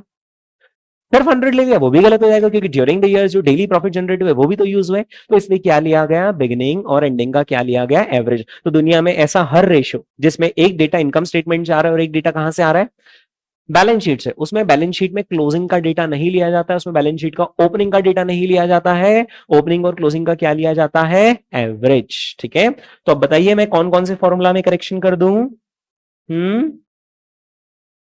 है ना, एक तो यहां पर आरओई में क्या आ जाएगा, average equity share holders fund, और यहां पर आ जाएगा क्या, एवरेज एसेट्स, क्योंकि जो मैंने टर्नओवर जनरेट किया है, ठीक है, वो ऑब्वियसली क्लोजिंग एसेट्स के दम पर नहीं जनरेट किया है, ओपनिंग के दम पर जनरेट किया, लेकिन जब ओपनिंग एसेट्स के दम पर जनरेट हुआ है, ड्यूरिंग द ईयर भी जो एसेट्स एक्यूमुलेट करते गए उस पर भी टर्नओवर जनरेट हुआ, इसलिए एवरेज लिया जाएगा। क्या क्लियर है, ओके। बस दोस्तों ये रेशियोज तो अब आप सीख गए हो, है ना। अब हमें यह देखना है कि इन रेशियोज पर क्या इंपैक्ट आता है कैपिटलाइजेशन वर्सेस एक्सपेंसिंग का। ठीक है, ओके। तो सबसे पहले बात करते हैं हम यहां पर एसेट टर्नओवर रेशियो की। अपने सामान्य ज्ञान से बताइए कि अगर मैं कैपिटलाइजेशन करूं या फिर मैं एक्सपेंसिंग करूं, टर्नओवर पर फर्क पड़ेगा या टर्नओवर पे तो कोई फर्क ही नहीं पड़ेगा, कोई फर्क ही नहीं पड़ेगा टर्नओवर पे, तो टर्नओवर तो जो है सो है, मैं कैपिटलाइजेशन करूं एक्सपेंसिंग करूं, ग्राहक आया उसको जो माल देना है देने, वो अकाउंटिंग थोड़ी पूछेगा मेरी कि आप खर्चों को कैपिटलाइज करते हो कि एक्सपेंस, तो फिर मैं उस हिसाब से खरीदूं, ऐसा कुछ नहीं होता, right. Your turnover will be constant, तो टर्नओवर की वजह से कोई इंपैक्ट नहीं आने वाला है, लेकिन इसकी वजह से आपका एसेट टर्नओवर रेशियो फ्लक्चुएट हो जाएगा। अब आप मुझे बताइए कि कैपिटलाइजिंग वर्सेस एक्सपेंसिंग कहां पर हमारी एसेट्स ज्यादा दिखती है। कैपिटलाइजेशन में हमारी एसेट्स ज्यादा दिखेंगे, तो जब कैपिटलाइजेशन में आपकी एसेट्स ज्यादा दिखेंगे तो आपका एसेट टर्नओवर रेशियो कम हो जाएगा। Is that clear. तो कैपिटलाइजेशन में हमारा एसेट टर्नओवर रेशियो कम होता है, एक्सपेंसिंग करने में हमारा एसेट टर्नओवर रेशियो ज्यादा होता है, क्योंकि एक्सपेंसिंग कर दिया तो वो चीज एसेट में आई नहीं, एसेट में नहीं आई तो एसेट का वैल्यू श्रिंक हो गया, एसेट का वैल्यू श्रिंक हो जाएगा तो रेशियो जंप कर जाएगा। Is that clear, okay. ये बात दोस्तों यहां पर लिखी हुई है, देखिए कि asset turnover ratio will be कैसा, लोअर इफ कॉस्ट आर क्या, कैपिटलाइज। अगर हमने कॉस्ट को सही लिखा है क्या, अगर हमने कॉस्ट को कैपिटलाइज करा तो कैपिटलाइज करने की वजह से टर्नओवर तो फर्क ही नहीं पड़ता है कैपिटलाइजेशन या एक्सपेंसेस से, लेकिन कैपिटलाइजेशन करने से आपकी एसेट्स बढ़ जाएंगे और एसेट बढ़ने की वजह से आपका रेशियो का डिनोमिनेटर बढ़ गया ना, तो आपका रेशियो कम हो जाएगा। तो सही लिखा है बिल्कुल, will be lower if cost are capitalise, okay. Next दोस्तों हम यहां पर डिस्कस करेंगे कैपिटलाइजेशन वर्सेस एक्सपेंसिंग में नेट प्रॉफिट मार्जिन पर क्या इंपैक्ट आता है। तो अब आप मुझे बताइए कि NI, net income divided by sales, दोनों में से कहां पर कौन से नंबर पे तो कोई इंपैक्ट ही नहीं आएगा, सेल्स पे तो कोई इंपैक्ट ही नहीं आएगा। आप चाहे कैपिटलाइजेशन करो चाहे आप एक्सपेंसिंग करो, आपका जो सेल्स का अमाउंट रहेगा वो तो बिल्कुल सेम है ना, वो सेल्स और टर्नओवर एक ही बात है, लेकिन आपकी नेट इनकम पर फर्क पड़ेगा। और एक्सपेंसिंग में आपकी नेट इनकम अचानक से कम हो जाएगी इनिशियल ईयर्स में, तो इनिशियल ईयर्स में एक्सपेंसिंग के केस में नेट प्रॉफिट मार्जिन कम देखेंगे, लेकिन लेटर ईयर्स में जंप कर जाएंगे। Is that clear, okay. और जब मैं ऐसा बोल रहा हूं तो इसका ठीक उल्टा कैपिटलाइजेशन में होगा। कैपिटलाइजेशन में आपका net profit margin initial year में तो ज्यादा दिखेगा एज कंपेयर टू एक्सपेंसिंग, लेकिन बाद वाले सालों में आपका नेट प्रॉफिट मार्जिन थोड़ा सा कम कम दिखेगा, क्योंकि एक्सपेंसिंग वाले को कोई एक्सपेंस बुक अब बाद वाले साल में नहीं करना, तो उसका नेट प्रॉफिट मार्जिन बाद वाले सालों में एक्सपेंसिंग वाले का बढ़ा हुआ रहेगा रिलेटिवली, मतलब कैपिटलाइजेशन वाले का रिलेटिवली कम रहेगा। ठीक है, हाँ कैपिटलाइजेशन में इस पे स्टेबल रहेगा ना आपका नेट प्रॉफिट मार्जिन, है ना, यानी कैपिटलाइजेशन में ऐसा होगा आपका नेट प्रॉफिट मार्जिन एक जैसा, लेकिन एक्सपेंसिंग में शुरुआत में कम होगा बाद में ज्यादा होगा। इज दैट क्लियर, ठीक है। देखो यही लिखा है, आप ये लिखा होगा, मतलब मैंने पढ़ के नहीं बोल रहा हूं मैं दोस्तों। जो आपका नेट प्रॉफिट मार्जिन है वो हायर रहेगा ईयर 1 में इफ कॉस्ट आर कैपिटलाइज। सही लिखा है क्या, क्योंकि एक्सपेंसिंग के केस में कम रहेगा, यानी दूसरे शब्दों में कैपिटलाइजेशन के केस में ज्यादा रहेगा। ठीक है, बट इन सब्सीक्वेंट ईयर्स मजे किसके होंगे, एक्सपेंसिंग वालों के, क्योंकि अब उसको कोई खर्चा बुक ही नहीं करना है, तो it will give higher margin. क्या क्लियर है, ओके। दोस्तों अब डिस्कशन किसके बारे में कर लेंगे, रिटर्न ऑन इक्विटी के बारे में। ओ यहां पे गए, क्योंकि यहां पर आपके नेट इनकम पर तो इंपैक्ट आएगा ही आएगा कैपिटलाइजेशन और एक्सपेंसिंग का, मुझे ऐसा लग रहा है कि इक्विटी शेयर होल्डर फंड में भी इंपैक्ट आएगा, क्योंकि जो भी आप नेट इनकम कमाते हो और आई एम एज्यूमिंग कि वो आपने डिस्ट्रीब्यूट नहीं करी है, तो वो किसके अंदर जाती है? इक्विटी शेयर होल्डर फंड के अंदर जाती है। यहाँ पर अभी तक क्या हो रहा था, इन दो रेशियोज में एक जना कांस्टेंट बैठा हुआ था, तो हमें बस एक को लेकर इंपैक्ट सोचना था, अब दोनों पर देखना पड़ेगा। बट फिर भी ज्यादा सेंसिटिव कौन है रहेगा? नेट इनकम ज्यादा सेंसिटिव रहेगी। क्या है दोस्त कि नेट इनकम कितनी है? सिर्फ 30, और इक्विटी शेयर होल्डर फंड हमेशा ज्यादा ही होगा नेट इनकम से, तो 500 600 से बड़ा अमाउंट होगा। तो बड़े अमाउंट में 10-20 रुपए और छोटे अमाउंट में 10-20 रुपए, तो छोटे अमाउंट के 10-20 रुपए का चेंज ज्यादा बड़ा इंपैक्ट लेकर आएगा। यानी अब अपन एक काम करते हैं ना, इतना टेंशन नहीं लेते, नेट इनकम पे जो इंपैक्ट आएगा वही आरओई पर इंपैक्ट आएगा। एक्सपेंसिंग के केस में नेट इनकम एकदम ड्रॉप हो जाएगी तो आरओई एकदम ड्रॉप हो जाएगा फर्स्ट ईयर में। लेकिन बाद वाले सालों में क्योंकि नेट इनकम ज्यादा रहेगी तो आरओई भी ज्यादा रहेगा। कैपिटलाइजेशन के केस में नेट इनकम एक जैसी चलती रहेगी, लेकिन रिलेटिवली अगर एक्सपेंसिंग से देखें तो नेट इनकम शुरुआत में ज्यादा दिखेगी और बाद वाले सालों में कम दिखेगी, जिसकी वजह से आरओई पर भी सेम इंपैक्ट आएगा। शुरुआत में आरओई ज्यादा दिखेगा, बाद में आरओई कम दिखेगा कैपिटलाइजेशन के केस में। Is that clear? है ना? ओके, एक बार देख लेते हैं यहां पर क्या लिखा हुआ है। ROE would be higher in year 1 if the cost is capitalise. हाँ तो ठीक ही लिखा है ना, क्योंकि अगर आपने कैपिटलाइज कर दिया है, कंपैरिजन एक्सपेंसिंग वालों से हो रहा है, एक्सपेंसिंग वाले तो बेचारे सारे ही लोड पहले साल में ले लेते, तो उनकी तो नेट इनकम ही कम हो जाती, तो उनका आरओई कम हो जाता है। कैपिटलाइजेशन वालों का आरओई ज्यादा रहता है, लेकिन बाद में मजे किसके हो जाते हैं? एक्सपेंसिंग वालों के। लेकिन कैपिटलाइजेशन वाला जो है वो अब कम कम कम कम पर रहता है, so it's lower in the subsequent years. क्या क्लियर है इंपैक्ट सारे रेशियोज पर? ओके दोस्तों, अब अपन एक काम करते हैं ना, अपन एक यहाँ पर क्विज ही रख लेते हैं आपके मेंटल लेवल को टेस्ट करने के लिए।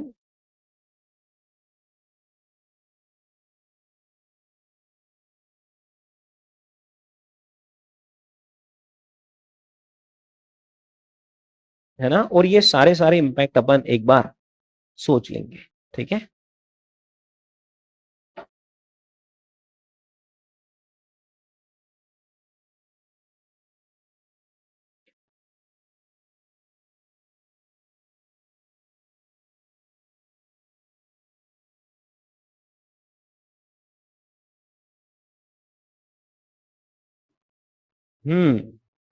अब एक काम करो, है ना, बताते जाओ। आपको सिर्फ दो ही वर्ड यूज करना अलाउड है, हायर और लोअर। तो आप आंसर देते जाना, आपका आंसर या तो हायर लोअर आएगा या फिर लोअर हायर आएगा, बस। इसके अलावा और कोई कॉम्बिनेशन, मतलब हायर हायर नहीं आएगा कि कैपिटलाइजेशन में भी हायर, क्योंकि दोनों का आपस में कॉम्पिटिशन, राइट? तो या तो हायर लोअर बोलना है आपको या फिर लोअर हायर बोलना है। बहुत आराम से सोच सोच के एक एक इंपैक्ट सोचना है ना। हायर लोअर, इतनी फटाफट कैसे सोच ले यार? क्योंकि कैपिटलाइजेशन करा है तो एसेट तो ज्यादा ही आएगी कैपिटलाइजेशन के केस में, तो अगर इधर हायर है तो उधर लोअर है ना? चलिए दोस्त, अच्छा मतलब अगर आप एक भी सोच लोगे तो दूसरा तो मालूम ही चल जाएगा। हाँ ठीक है, तो आप पहले वाले का ही बोल दो बस। या तो आप हायर बोलना है लोअर बोलना है ना, और जो पहले वाले का बोलोगे उसका अपोजिट दूसरे वाले का। नेट इनकम फर्स्ट ईयर में कैपिटलाइजेशन के केस में हायर, ठीक है। अदर ईयर्स में ऑब्वियसली लोअर होगी कैपिटलाइजेशन के केस में because of depreciation. Income variability lower रहेगी, क्योंकि कैपिटलाइजेशन में एक जैसा डिप्रिशिएशन हर साल जाता है, तो वेरिएबिलिटी यानी वेरिएशंस कम रहेंगे, तो ये लोअर आएगा, है ना। ROA का फुल फॉर्म होता है रिटर्न ऑन एसेट्स, ठीक है। तो अभी के लिए आप उस रिटर्न ऑन एसेट्स पर ध्यान मत दो, आप ROE को सोचकर बता दो। आप हायर कह रहे हो, आप लोअर कह रहे हो?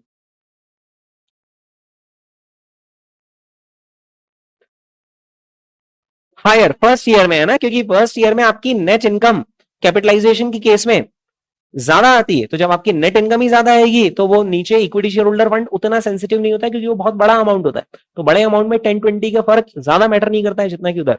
तो हायर बोला ना आपने, अरे वाह बिल्कुल सही जा रहे हो।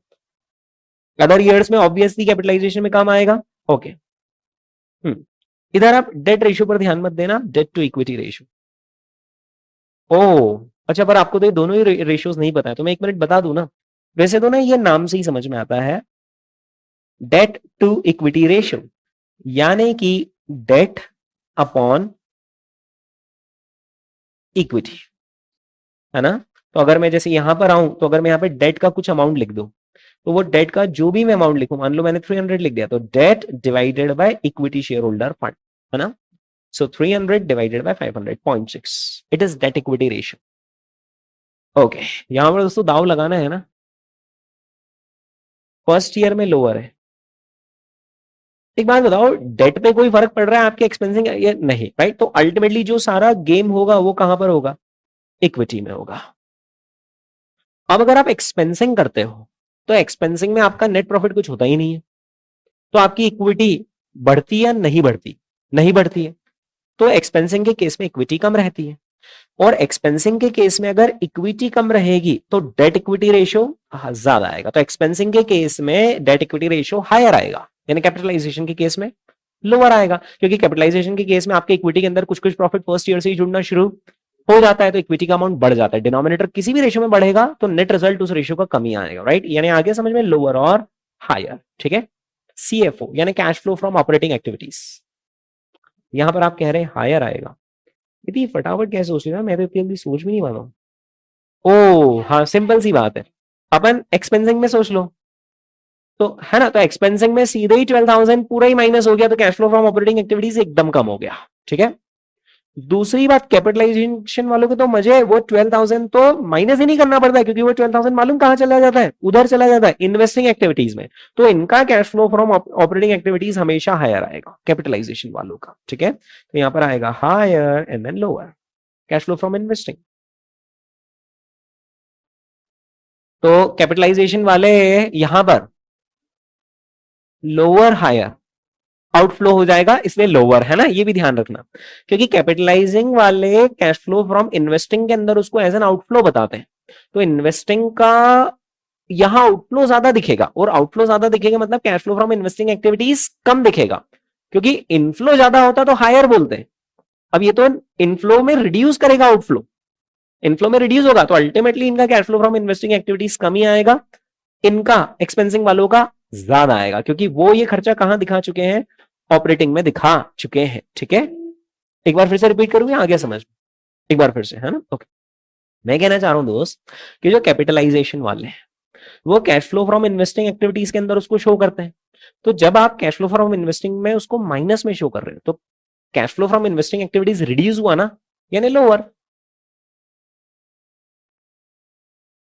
और यहां पर हमने उस खर्चे को cash flow from investing activities में दिखाया ही नहीं, तो cash flow from investing activities, inflow from investing activities बोलना चाहिए, वो कैसा रहेगा, higher. Is that clear? Okay, चलिए दोस्तों, तो ये हमने यहां पर देखा कि किस तरीके से कैपिटलाइजेशन और एक्सपेंसिंग आपके पूरे फाइनेंशियल स्टेटमेंट्स को इंपैक्ट करते हैं। तो जब भी आप एज एन एनालिस्ट दो कंपनीज का एप्पल्स टू एप्पल्स कंपैरिजन करना चाहो, बट एक ने कुछ खर्चों को कैपिटलाइज कर दिया और दूसरे ने कुछ खर्चों को एक्सपेंस कर दिया है, तो अब उनके कंपैरिजन पॉसिबल नहीं, उसके बैलेंस शीट्स, उसके इनकम स्टेटमेंट, उसके कैश फ्लो स्टेटमेंट, उसके रेशियोज कंपेरेबल नहीं है। तो एनालिस्ट के पास सिर्फ एक ही रास्ता है कि एक कंपनी को बेस बनाए और दूसरे कंपनी के फाइनेंशियल स्टेटमेंट्स को रीस्टेट कर दे पहली कंपनी की पॉलिसी के हिसाब से, और फिर वो सारे रेशियोज और बैलेंस शीट और इनकम स्टेटमेंट और कैश फ्लोज को कंपेयर करें। क्या है, क्लियर है? ओके दोस्तों, अब यहां पर हम एक मजेदार एस्पेक्ट पढ़ रहे हैं, जो अगर आप जैसे नॉन सीए बैकग्राउंड से हैं तो आपको ये पढ़ के मतलब मजा आएगा, है ना। Capitalised interest.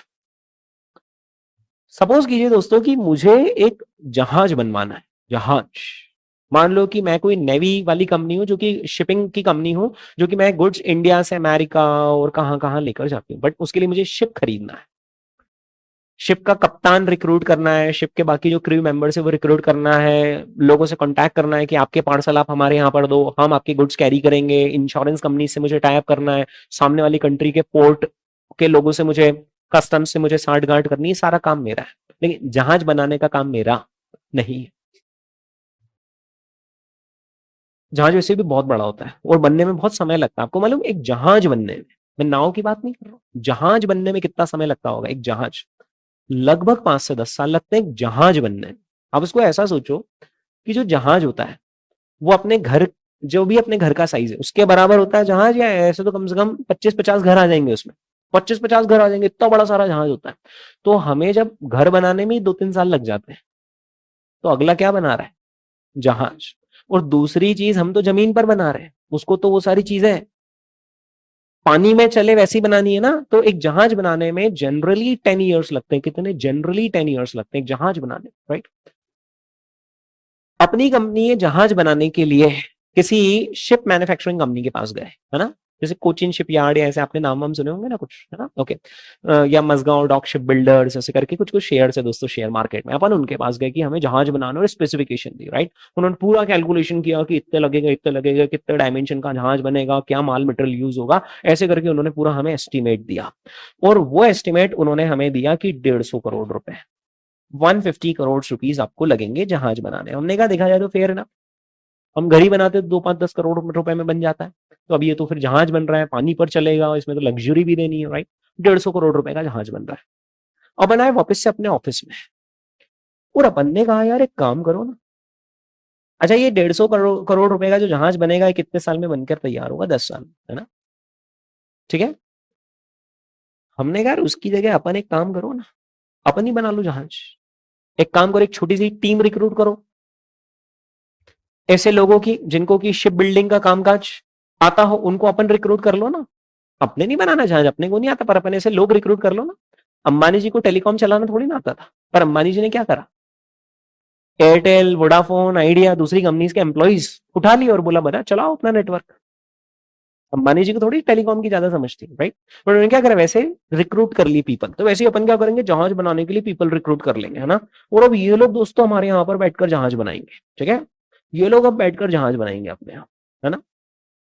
पर अपना जहाज क्या 1-2 साल में तैयार हो जाएगा? अपने भी लगभग 10 एक साल तो लगी जाएंगे। बोलो, अपने भी लगभग 10 ईयर्स के आसपास तो लगी जाएंगे ना, ओके।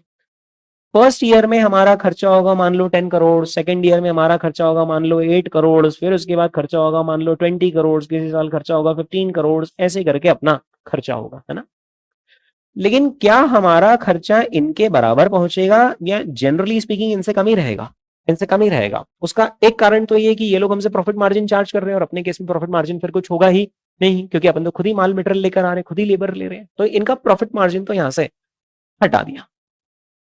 सपोज कि इनका प्रॉफिट इसमें 15 करोड़ था, यानी कि यहां पर आइडियली टोटल क्या आना चाहिए, 135 करोड़। भाई सामने वाला प्रॉफिट ले रहा था, अपन ने कहा ले क्या प्रॉफिट लेगा, हम खुद ही वो काम कर लेंगे, तो उसका जो प्रॉफिट होगा वो अपना बच जाएगा ना। कॉस्ट तो उसको भी जो लगेगी वो अपने को भी, भाई जहाज बनाने के लिए जो माल मटेरियल वो लाएगा वो अपने भी लाएंगे, जो लेबर को उसको पैसा देने का वो अपने भी देंगे, लेकिन उसका 15 करोड़ का प्रॉफिट अब हमारा बच जाएगा। Is that clear? ओके। लेकिन एक बात बोलूं, यहां पर 135 भी नहीं आएगा, यहां पर फिर भी 135 से कम नंबर आएगा, यहां पर फिर भी 135 से कम नंबर आएगा। बोलूं आपको लगभग कितना आएगा? लगभग 100 करोड़ के आसपास ही आएगा। हमने कहा ऐसा कैसे यार, भाई उसका जो प्रॉफिट था वो अपने केस में प्रॉफिट नहीं लगेगा अपने को, है ना। अपना काम 135 में होना चाहिए, लेकिन काम सब कितने में हो रहा है? 100। यानी जो यहाँ पर टोटल आ रहा है वो 135 आ ही नहीं रहा है दोस्तों, टोटल कितना आ रहा है? 100 ही आ रहा है। सब आश्चर्य में पड़ गए कि यार 100 क्यों आ रहा है, 100 क्यों आ रहा है, 100 क्यों आ रहा है। तभी एक व्यक्ति ने बोला कि सामने वाला ये जो हमसे 150 करोड़ ले रहा है वो 10th ईयर पर ले रहा है। कब ले रहा है वो? 10th ईयर पर ले रहा है। पर उसके खुद के जो पैसे ब्लॉक हो रहे हैं, लग रहे हैं, वो क्या 10th ईयर में लग रहे हैं? वो तो हर साल पैसा फंसा रहा है जहाज बनाने में, हर साल वो पैसा ब्लॉक कर रहा है, पैसा फंसा रहा है। वो खुद पैसा कहां से ला रहा है? बैंक से लोन लेकर, लोन पर वो ब्याज पे कर रहा है। क्या वो ब्याज जेब से भरेगा, या वो भी आप ही से लेगा सेल्स रेवेन्यू के अंदर, वो भी आप ही से वसूलेगा ना सेलिंग प्राइस के अंदर। एक अजम्पशन ले रहे हैं, एक एक्सट्रीम एग्जांपल मैं आपके सामने क्रिएट कर रहा हूं कि वो हमसे 150 करोड़ सब कब लेगा? एक मुश्त आखिरी में लेगा। तो ऑब्वियसली वो उस 150 करोड़ के अंदर क्या भी शामिल करेगा जो उसका मनी ब्लॉक हो रहा है। और मनी ब्लॉक वो कोई जेब से थोड़ी कर रहा होगा, वो भी कहीं से ला रहा होगा उधार, प्रोवाइडर्स ऑफ कैपिटल से। उनको भी वो कुछ कीमत अदा कर रहा होगा, जेब से अदा कर रहा होगा, आपसे वसूलेगा 150 करोड़ के अंदर इंक्लूड करके वसूलेगा ना। हाँ, यानी डू यू एग्री कि जब भी आप कोई ऐसी एसेट खरीदते हो जो कि लॉन्गर पीरियड ऑफ टाइम लगाती है कंस्ट्रक्ट होने में, और अगर आप सामने वाले से वो एसेट रेडीमेड खरीदते हो,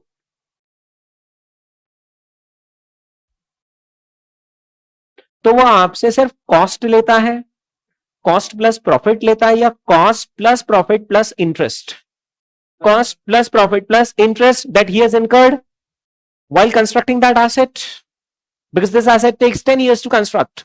And if you are visiting his showroom at the end of 10th year कि अरे बॉस ये जहाज जो बना है अपने को पसंद आ गया, ये लो 150 करोड़ रुपए में जा रहा हूं, तो सामने वाला आपसे माल मटेरियल के पैसे ले रहा है, प्रॉफिट भी ले रहा है, प्लस जो उसने इतने 10 साल तक बनाने में जो पैसा फंसाया उसका जो ब्याज दिया वो भी आपसे ले रहा है, ठीक है। अब दोस्तों अकाउंटिंग स्टैंडर्ड्स ने कहा कि अगर कोई सी एसेट जो कि लंबा समय लगाती है कंस्ट्रक्ट होने में, और वो एसेट अगर आप इन हाउस बना रहे हो, वो एसेट अगर आप इन हाउस बना रहे हो, खुद से बना रहे हो, कई बार ऐसा होता है कि अपन खुद के यूज के लिए एसेट क्रिएट करते हैं, तो उस एसेट के अंदर सिर्फ उस एसेट को बनाने में जो कॉस्ट लगी ना, माल मटेरियल का पैसा लगा, लेबर का पैसा लगा, सिर्फ वो नहीं जाएगा। और क्योंकि अगर वो सिर्फ वही जाएगा तो सिर्फ 100 करोड़ जाएंगे, लेकिन ये मनी आपने लंबे समय तक ब्लॉक करके रखा है। तो अगर आप किसी और से ये खरीदते तो उसके ब्याज का भी तो आप भुगतान करते, और आप अपनी कॉस्ट ऑफ एसेट कितनी मानते हैं? 150 करोड़ मानते ना कि मैं तो 150 करोड़ में चीज लेकर आया हूं, जबकि उसके अंदर ब्याज का कंपोनेंट शामिल है। तो अकाउंटिंग स्टैंडर्ड्स ऐसा कहते हैं कि अगर आप एसेट कंस्ट्रक्ट कर रहे हो खुद के यूज के लिए, तो उस दौरान, यानी while the asset is under construction, अगर उस दौरान आपने उस एसेट को कंस्ट्रक्ट करने के लिए जो पैसा लग रहा है, वो अगर आपने लोन लिया है, उस लोन पर जो आपने अगर ब्याज दिया है, तो वो ब्याज भी कॉस्ट ऑफ एसेट माना जाएगा। Is that clear? And that is very rational. Is that clear? ठीक है। तो दोस्तों अब आप उस ब्याज को एक्सपेंसेस में नहीं भेज सकते हो, आपको उस ब्याज को भी क्या करना पड़ेगा? कैपिटलाइज करना पड़ेगा, वो भी आपकी कॉस्ट ऑफ एसेट में शामिल होगा। Is that clear? And very rational, क्योंकि आप एसेट अगर खुद नहीं बनाते और खरीद के लाते तो भी तो आप सामने वाले से जो खरीदते तो आप उसको उसके ब्याज का रीइंबर्समेंट कॉस्ट ऑफ एसेट के रूप में कर ही रहे थे। तो कंपेरेबल बनाने के लिए कोई कंपनी बाहर से खरीद ले और कोई कंपनी घर में बनाए, तो दोनों की एसेट में डिफरेंस नहीं आ जाए, तो उस डिफरेंस को रिकंसाइल करने के लिए अकाउंटिंग स्टैंडर्ड्स ने क्या कहा कि जो ड्यूरिंग द कंस्ट्रक्शन पीरियड का इंटरेस्ट है उसे भी आपको क्या करना पड़ेगा? कैपिटलाइज करना पड़ेगा। And sounds very rational. Is that clear? Okay. तो दोस्तों यहां पर यही बात यहां पर लिखी हुई है, when a firm constructs an asset for its own use, है ना, for its own use, the interest that accrues during the construction period is क्या? Capitalized, and obviously is capitalized as a part of cost of asset। यानी वो interest expense में भेजा जाएगा या वो इंटरेस्ट कैपिटलाइज किया जाएगा? कैपिटलाइज किया जाएगा, और कैपिटलाइज करके वो एसेट के अंदर जोड़ा जाएगा। और अब जब वो एसेट रेडी टू यूज हो जाएगी कि अब हम जहाज पानी में उतार सकते हैं, लोगों का माल इधर से उधर लेकर जा सकते हैं, तो अब आप उस जहाज को डेप्रीशिएट करोगे, और डेप्रीशिएट करते वक्त सिर्फ 100 करोड़ डेप्रीशिएट होगा या 100 करोड़ प्लस जो आपने ब्याज कैपिटलाइज करा था वो पूरा डेप्रीशिएशन में जाएगा, पूरा डेप्रीशिएशन के अंदर जाएगा। Is that clear? यानी इनडायरेक्टली आप ब्याज को भी डेप्रीशिएट कर रहे हो। Is that clear? ओके।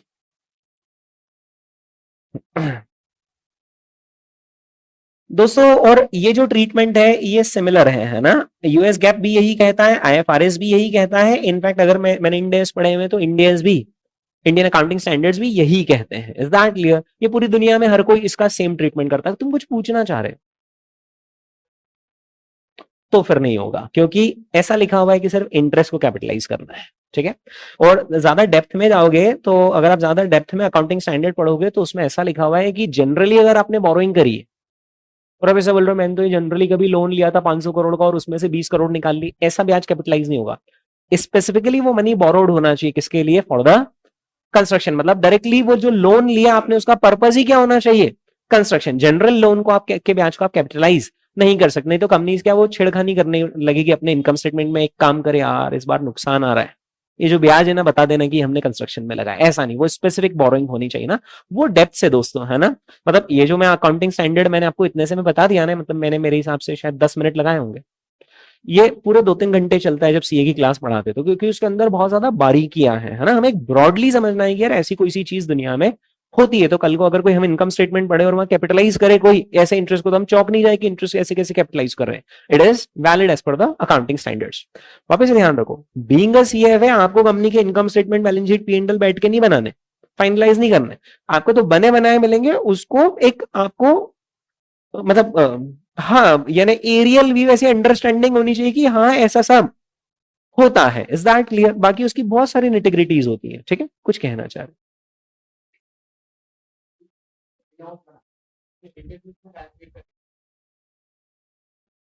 मैंने ऐसा एनालिस्ट तो नहीं बोला था, तुम क्या कह रहे हो कि हाँ जैसे अगर अपन इन हाउस बना रहे हैं,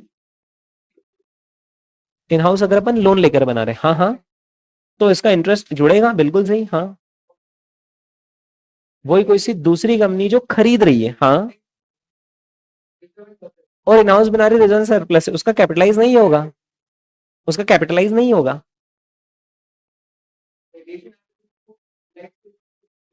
वो आएगा, अब आप उसका कुछ नहीं कर सकते हो। उसके पीछे रीजन ये है कि रिजर्व एंड सरप्लस से डायरेक्ट रेसिबिलिटी नहीं, और दूसरी बात रिजर्व एंड सरप्लस की कॉस्ट कैसे निकालोगे, वो डिफिकल्ट है। बोरोइंग पे तो चलो मैंने बैंक से लोन लिया और 10% ब्याज पर लोन लिया और वो पैसा यहां लगाया, तो उसका जो भी मैं ब्याज दे रहा हूँ उसकी डायरेक्ट रेसिबिलिटी, लेकिन रिजर्व एंड सरप्लस की डायरेक्ट रेसिबिलिटी नहीं है, प्लस उसकी कॉस्ट क्या है एंड सो ऑन, राइट? तो फिर वो बहुत एम्बिग्यूटी आ जाती है ना। तो ऐसी एम्बिग्यूटी कभी भी अकाउंटिंग स्टैंडर्ड्स परमिट नहीं करेंगे। So the very neat and clean treatment is कि अगर आपकी स्पेसिफिक बोरोइंग है for the construction of that asset, so जो आप ब्याज पे कर रहे हो वो कैपिटलाइज होगा। Is that clear? ओके, चलिए तो अब यहां पर है ना, ये वाला आपको ट्रीटमेंट समझ में आया है ना दोस्तों? जो हाँ कुछ कहना चाह रहे? नहीं नहीं नहीं, सोचो ही मत, क्योंकि जो अलाउड ही नहीं वो अगर अलाउ कर दे अपन डिस्कस करके क्या करेंगे? तुम्हें एम्बिग्यूटी आ जाएगी ना बहुत सारी, है ना कि हाँ हाँ हाँ, मतलब वही एम्बिग्यूटी तो परमिट ही नहीं करेगा ना, वो तो फिर सब हवा में इनकम स्टेटमेंट आ जाएंगे, फिर तो कंपनी अपने मन से देंगी, राइट? तो इसलिए उनको चीजें वो रखनी है लॉ बनाते वक्त जो एकदम रियलिस्टिकली, जो अनरियलिस्टिकली हो आपकी मन मर्जी पे नहीं देंगे वो, है ना। तो कभी भी वैसे पढ़ाई करने का कायदा होता है कि सिर्फ वही सोचो और वही समझो जो है, जो पॉसिबल है। जो नहीं है उस तरफ आप सोच के भी क्या कर लोगे, क्योंकि वो तो है ही नहीं, राइट? दोस्तों जो कैपिटलाइज इंटरेस्ट होगा क्या वो इनकम स्टेटमेंट में जाएगा? यस और नो में जवाब दीजिए। No, so capitalise interest is not reported in the income statement. Is that clear? क्योंकि वो कैपिटलाइज होकर कहां जा चुका है? एसेट में जा चुका है, राइट? दोस्तों एक बार वो कैपिटलाइज एसेट तैयार हो गई, उसके बाद वो जो इंटरेस्ट कॉस्ट है वो उसका हिस्सा है, वो एसेट का हिस्सा है। तो अब जैसे जैसे एसेट को हम वो करेंगे डेप्रीशिएट, तो वो इंटरेस्ट डेप्रीसिएशन के रूप में कहां पर जाएगा? अब इनकम स्टेटमेंट में जाएगा, राइट? सो इंटरेस्ट कॉस्ट है ना goes through depreciation expenses. Is that clear?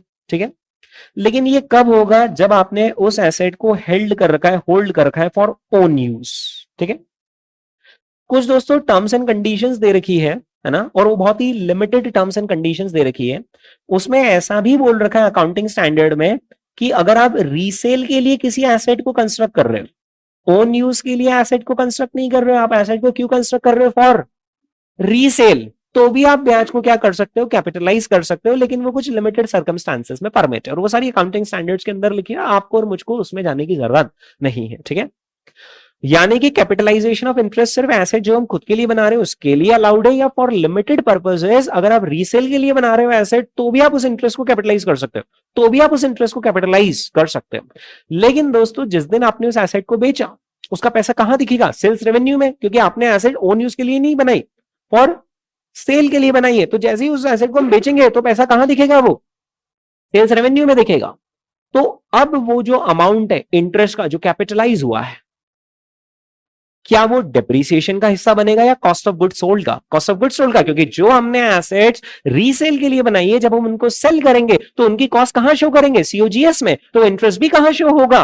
COGS में, कॉस्ट ऑफ गुड सोल्ड में। Is that clear? ओके, तो ये देखिए दोस्तों यहां पर ये लिखा हुआ है कि वो जो इंटरेस्ट कॉस्ट है वो थ्रू डेप्रीसिएशन जाएगी किन के लिए? एसेट्स हेल्ड फॉर यूज के लिए, या फिर सीओजीएस में जाएगी किन के लिए? When the asset is held for sale.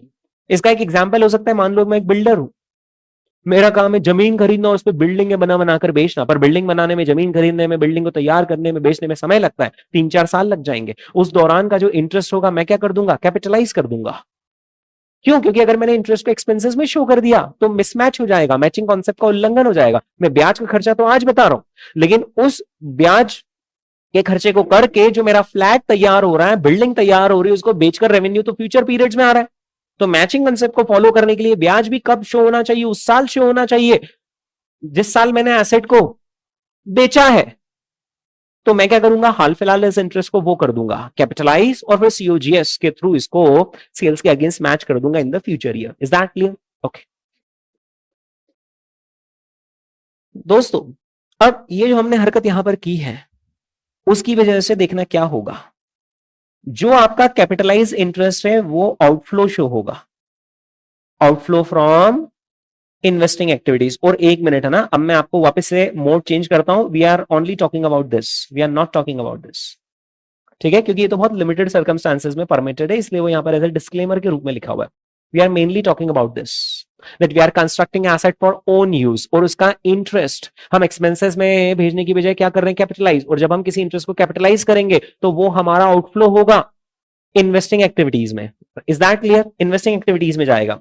तो जो कैपिटलाइजेशन ऑफ इंटरेस्ट है, उसकी वजह से हमारा जो इंटरेस्ट का खर्चा है वो कहां शो होता है, outflow from investing activities. Is that clear? ठीक है, ओके। वैसे दोस्तों, 2 मिनट के लिए अगर मैं कैपिटलाइजेशन को साइड में रखूं और मैंने जनरली कोई लोन लिया है व्यापार के लिए, और फिर व्यापार कर रहा हूं, मैं ब्याज पे कर रहा हूं, तो वो इंटरेस्ट हम कहां शो करते हैं? वो इंटरेस्ट हम शो करते हैं ऑपरेटिंग एक्टिविटीज में। कहां पर शो करते हैं? Operating activities, cash flow from operating activities में, ठीक है, okay.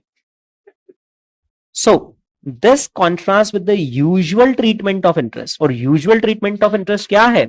It is outflow from operating activities, है ना। लेकिन अब एक बात और ध्यान रखना यहां पर, यूएस गैप कहता है कि उसको कहां शो करो, ऑपरेटिंग एक्टिविटीज। आईएफआरएस कहता है हां, आप उसको कहां शो करो, ऑपरेटिंग एक्टिविटीज। करो ना शो, कोई दिक्कत। लेकिन आईएफआरएस ज्यादा फ्लेक्सिबल है, ज्यादा लचीले हैं। वो कहते हैं कि कंपनी चाहे तो उसको ऑपरेटिंग एक्टिविटीज में शो कर ले, या कंपनी चाहे तो उसको फाइनेंसिंग एक्टिविटीज में शो कर ले कि भाई हमने लोन लिया और लोन पर ब्याज दिया। तो क्योंकि लोन का आना कहां रिकॉर्ड होता है, वो उसमें फाइनेंसिंग में, राइट, तो उसका ब्याज भी कहां रिकॉर्ड कर दो, फाइनेंसिंग में। ये ट्रीटमेंट परमिट करता है कौन? आईएफआरएस, यूएस गैप नहीं। US GAAP are very rigid, across the syllabus आप देखेंगे यूएस गैप बोलता है रूल इज रूल, जो फॉलो न करे सो फूल। यही रूल है कैश फ्लो फ्रॉम उसमें ही शो करेंगे, ऑपरेटिंग में, दैट्स इट। लेकिन आईएफआरएस ज्यादा फ्लेक्सिबल है, वो कहते हैं इधर भी शो कर सकते, उधर भी शो कर सकते, कंपनी टेक्स द डिसीजन, ठीक है। और ऑपरेटिंग या फाइनेंसिंग आउटफ्लो दोनों अलाउड है कहां पर? आईएफआरएस में। लेकिन बात तो वही है ना दोस्तों, कि इंटरेस्ट जाता है तो कहां जाता है? ऑपरेटिंग में, या ज्यादा से ज्यादा आईएफआरएस लगा लोगे तो ऑपरेटिंग और फाइनेंसिंग में। लेकिन अभी हमने जादू कर दिया ना, उस इंटरेस्ट को हमने कहां भेज दिया? इन्वेस्टिंग में भेज दिया। तो इतना सा आपका ट्रीटमेंट चेंज करने की वजह से कैश फ्लो स्टेटमेंट तक इंपैक्ट आ जाता है। और एक एनालिस्ट को भी ध्यान रखना है कि अगर दो कंपनीज को वो देख रहा है और उनके अकाउंटिंग ट्रीटमेंट अगर अलग है, तो उनकी कंपेरेबिलिटी को उसको रिस्टोर करना पड़ेगा, ठीक है, ओके। दोस्तों, अब एक रेशो होता है and that is called as interest coverage ratio.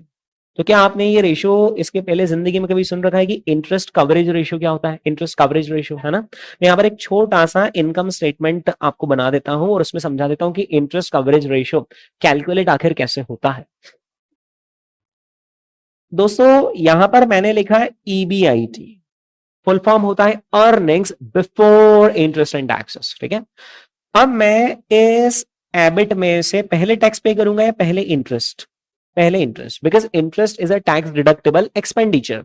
मैं सरकार को बताऊंगा ना, मैंने भले इतना कमाया पर इतना तो मैंने ब्याज ही दिया, तो मेरी नेट कमाई तो इतनी बची, इस पे ले लो मुझसे टैक्स, ठीक है। तो earnings before interest and taxes में से अगर मैं इंटरेस्ट माइनस करता हूं तो अब क्या बचता है? Earnings before tax. हाँ, मैं अगर उसमें से टैक्स वैक्स और माइनस कर दूं तो क्या आ जाता है? Net income. ओके। सपोज कीजिए दोस्तों ये है 500। 500 तो बहुत बड़ा नंबर हो गया यहाँ पर। सपोज कीजिए कि ये है 250 और मान लीजिए कि ये 100, तो अब ये कितना बचा? 150। और यहाँ पर कुछ दूसरी चीजें हो गई होंगी जिसकी वजह से ये कितना बचा है? 30, है ना, ओके। अभी वो मेरा मैटर नहीं, मेरा मैटर ये, जब मैं बैंक के पास लोन लेने जाता हूं तो बैंकर की दिलचस्पी मेरे नेट इनकम में ज्यादा होगी, मेरे ईबीटी में उसकी दिलचस्पी ज्यादा होगी, या फिर बैंकर की दिलचस्पी ईबीआईटी में ज्यादा होगी? इन तीनों में से एक सही जवाब है ईबीआईटी। वो बोलेगा मेरा तो पैसा कहां से निकलेगा? ईबीआईटी से। अगर बैंकर भगवान के मंदिर भी जाएगा और भगवान से दुआ में मांगेगा कि हे भगवान इस व्यक्ति का ईबीआईटी सुधार दो, तो वो सिर्फ यही भगवान से प्रार्थना करेगा कि इसका ईबीआईटी सुधार दो। इनफैक्ट उसका ईबीआईटी उतना रखना कम से कम कि वो अगला व्यक्ति मेरा ब्याज दे पाए। उसके बाद भगवान जो आपकी मर्जी हो, जो उसने अगले इंसान ने कर्म करे उसके हिसाब से उसका ईबीटी और नेट इनकम ये सब आप जानना, भले माइनस में ले आओ, मुझे उससे फर्क नहीं पड़ता है। लेकिन मैं being a banker I am only concern with कि मेरा जो इंटरेस्ट है वो सिक्योर्ड है या नहीं, मुझे जो ब्याज मिल रहा है वो मतलब सेफ है या नहीं। दोस्तों सिंपल सी बात है, अगर मान लीजिए एक कंपनी का इनकम स्टेटमेंट ऐसा दिख रहा है, ये जैसा मैंने बनाया, और दूसरी कंपनी का इनकम स्टेटमेंट ऐसा दिख रहा है, देखा जाए तो दोनों ही केस में आपका इंटरेस्ट जितना पैसा तो सामने वाली कंपनी बना रही है, लेकिन फिर भी आप लोन देना ज्यादा किसे पसंद करेंगे? जिसका ईबीआईटी कितना है 250। और यहां पर आपके माइंड ने जाने अनजाने में कैलकुलेशन कर लिया कि यहां पर मेरा जो 100 का क्लेम है उसके अगेंस्ट कंपनी के पास कितना है 250, यानी देखा जाए तो 2.5 गुना पैसा है। मेरा जो इंटरेस्ट का क्लेम है वो 2.5 गुना कवर्ड है, यानी जितना उसे मुझे देना है ना उसके 2.5 गुना उसके पास कमाई होती है। और यहां पर वही चीज दोस्तों सिर्फ कितना है, जितना इंटरेस्ट देना है उसका सिर्फ 1.1 टाइम्स है।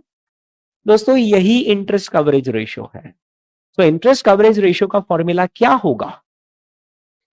ईबीआईटी अपॉन इंटरेस्ट, जो बस ये बताएगा कि इंटरेस्ट का कितना गुना ईबीआईटी कंपनी कमा रही है। और बैंकर्स के अपने इंटरनल क्राइटेरिया रखते हैं कि हम लोन तभी देंगे जब हमारा इंटरेस्ट कवरेज रेशियो, जब आप जो भी हम आपको लोन देंगे उस पर जो भी ब्याज बनेगा उससे जो आपका मतलब इंटरेस्ट कवरेज रेशियो निकलेगा वो इंटरेस्ट कवरेज रेशियो यार मिनिमम 2 टाइम्स तो होना चाहिए। 2 टाइम्स से अगर कम है इंटरेस्ट कवरेज रेशियो यानी कभी भी तकलीफ आ सकती है, क्योंकि कभी कभी कमाई फ्लक्चुएट होती है ना, तो इसलिए थोड़ा बफर रखना पड़ता है, right. So interest coverage ratio जितना ज्यादा उतना बैंक का जो क्लेम है वो सिक्योर है। Is that clear? Interest coverage ratio.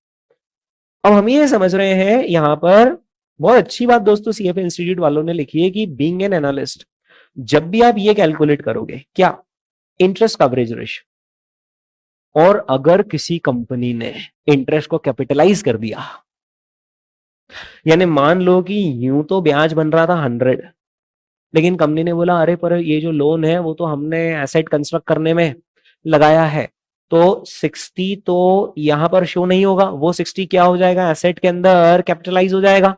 तो अब जो आपका यहाँ इंटरेस्ट दिखेगा वो सिर्फ कितना दिखेगा 40। और अब आपका जो कवरेज रेशियो वो सुपर डुपर दिखेगा। कितना सुपर डुपर दिखेगा? 250 डिवाइडेड बाय 40 यानी 6.25 टाइम्स आ जाएगा। और अरे यार गजब, कंपनी अपना क्लेम कितना सिक्योर है। बीइंग एन एनालिस्ट आप क्या इंटरेस्ट कवरेज रेशियो सिर्फ जो आपके इनकम स्टेटमेंट में इंटरेस्ट शो हो रहा है उससे निकालोगे, या ये 60 भी ब्याज है वो तो अकाउंटिंग के चक्कर में 60 को यहां की बजाय कहां डाल दिया, वहां डाल दिया ना, पर ब्याज तो ब्याज ही है ना। अरे जैसे मैं बैंक हूं, मैं स्टेट बैंक ऑफ इंडिया हूं, और तुमने मुझसे लोन रूटीन बिजनेस के लिए लिया हो कि एसेट कंस्ट्रक्ट करने के लिए लिया हो, अल्टीमेटली भैया ब्याज तो ब्याज ही है ना, ब्याज का पैसा तो लगेगा। तुम उसको इधर शो करो कैपिटलाइज करो, ब्याज तो मेरा ब्याज ही है। तो दोस्तों सीएफए इंस्टीट्यूट एक गाइडलाइन देता है कि अपने एनालिस्ट को क्या करना चाहिए कि जो कंपनी ने यहां इंटरेस्ट शो करा है 40 सिर्फ वो नहीं लेना चाहिए, क्या भी जोड़ना चाहिए, कैपिटलाइज इंटरेस्ट भी जोड़ना चाहिए। Is that clear? Because that is also interest. Is that clear? ठीक है। अब एक और चीज, बहुत डेप्थ में जा रहे हैं अपन नहीं यार, मतलब सिलेबस की इतनी डेप्थ है ना दोस्तों। जब ये 60 आपने कैपिटलाइज कर दिया, कहां भेज दिया? एसेट में। और मान लो एसेट खुद 600 की है, तो अब ओवरऑल एसेट का अमाउंट क्या बन गया 660। और मान लो नेक्स्ट ईयर में वो एसेट कंप्लीट हो गई, और नेक्स्ट ईयर में जैसे ही वो एसेट कंप्लीट हुई तो अब कंप्लीट होने के बाद का ब्याज आप कैपिटलाइज नहीं करते हो, ये ध्यान रखना। सिर्फ कौन सा वाला ब्याज कैपिटलाइज करना अलाउड है? जो ड्यूरिंग द कंस्ट्रक्शन पीरियड लगा है, once the asset is complete, और फिर भी आपका लोन चल रहा है, तो भैया एसेट तो बन गई ना। अब जो ब्याज दे रहे हो उससे कोई एसेट का वैल्यूएशन थोड़ी बढ़ रहा है, अब जो ब्याज है वो तो खर्चा है ना, वो तो मैटर ही सेपरेट है अभी। पर देखना क्या होगा जब आप यहां पर डेप्रीसिएशन चार्ज करो, और 2 मिनट के लिए मानते हैं कि हमारी डेप्रीसिएशन की रेट है 10%, तो आप 600 जो आपकी कॉस्ट ऑफ एसेट है उस पर 10% लगाओगे, आप तो 660 पर लगाओगे, 660 पर लगाओगे, जिसकी वजह से डेप्रिसिएशन आपका 60 आएगा, 66 आएगा, 66 आएगा।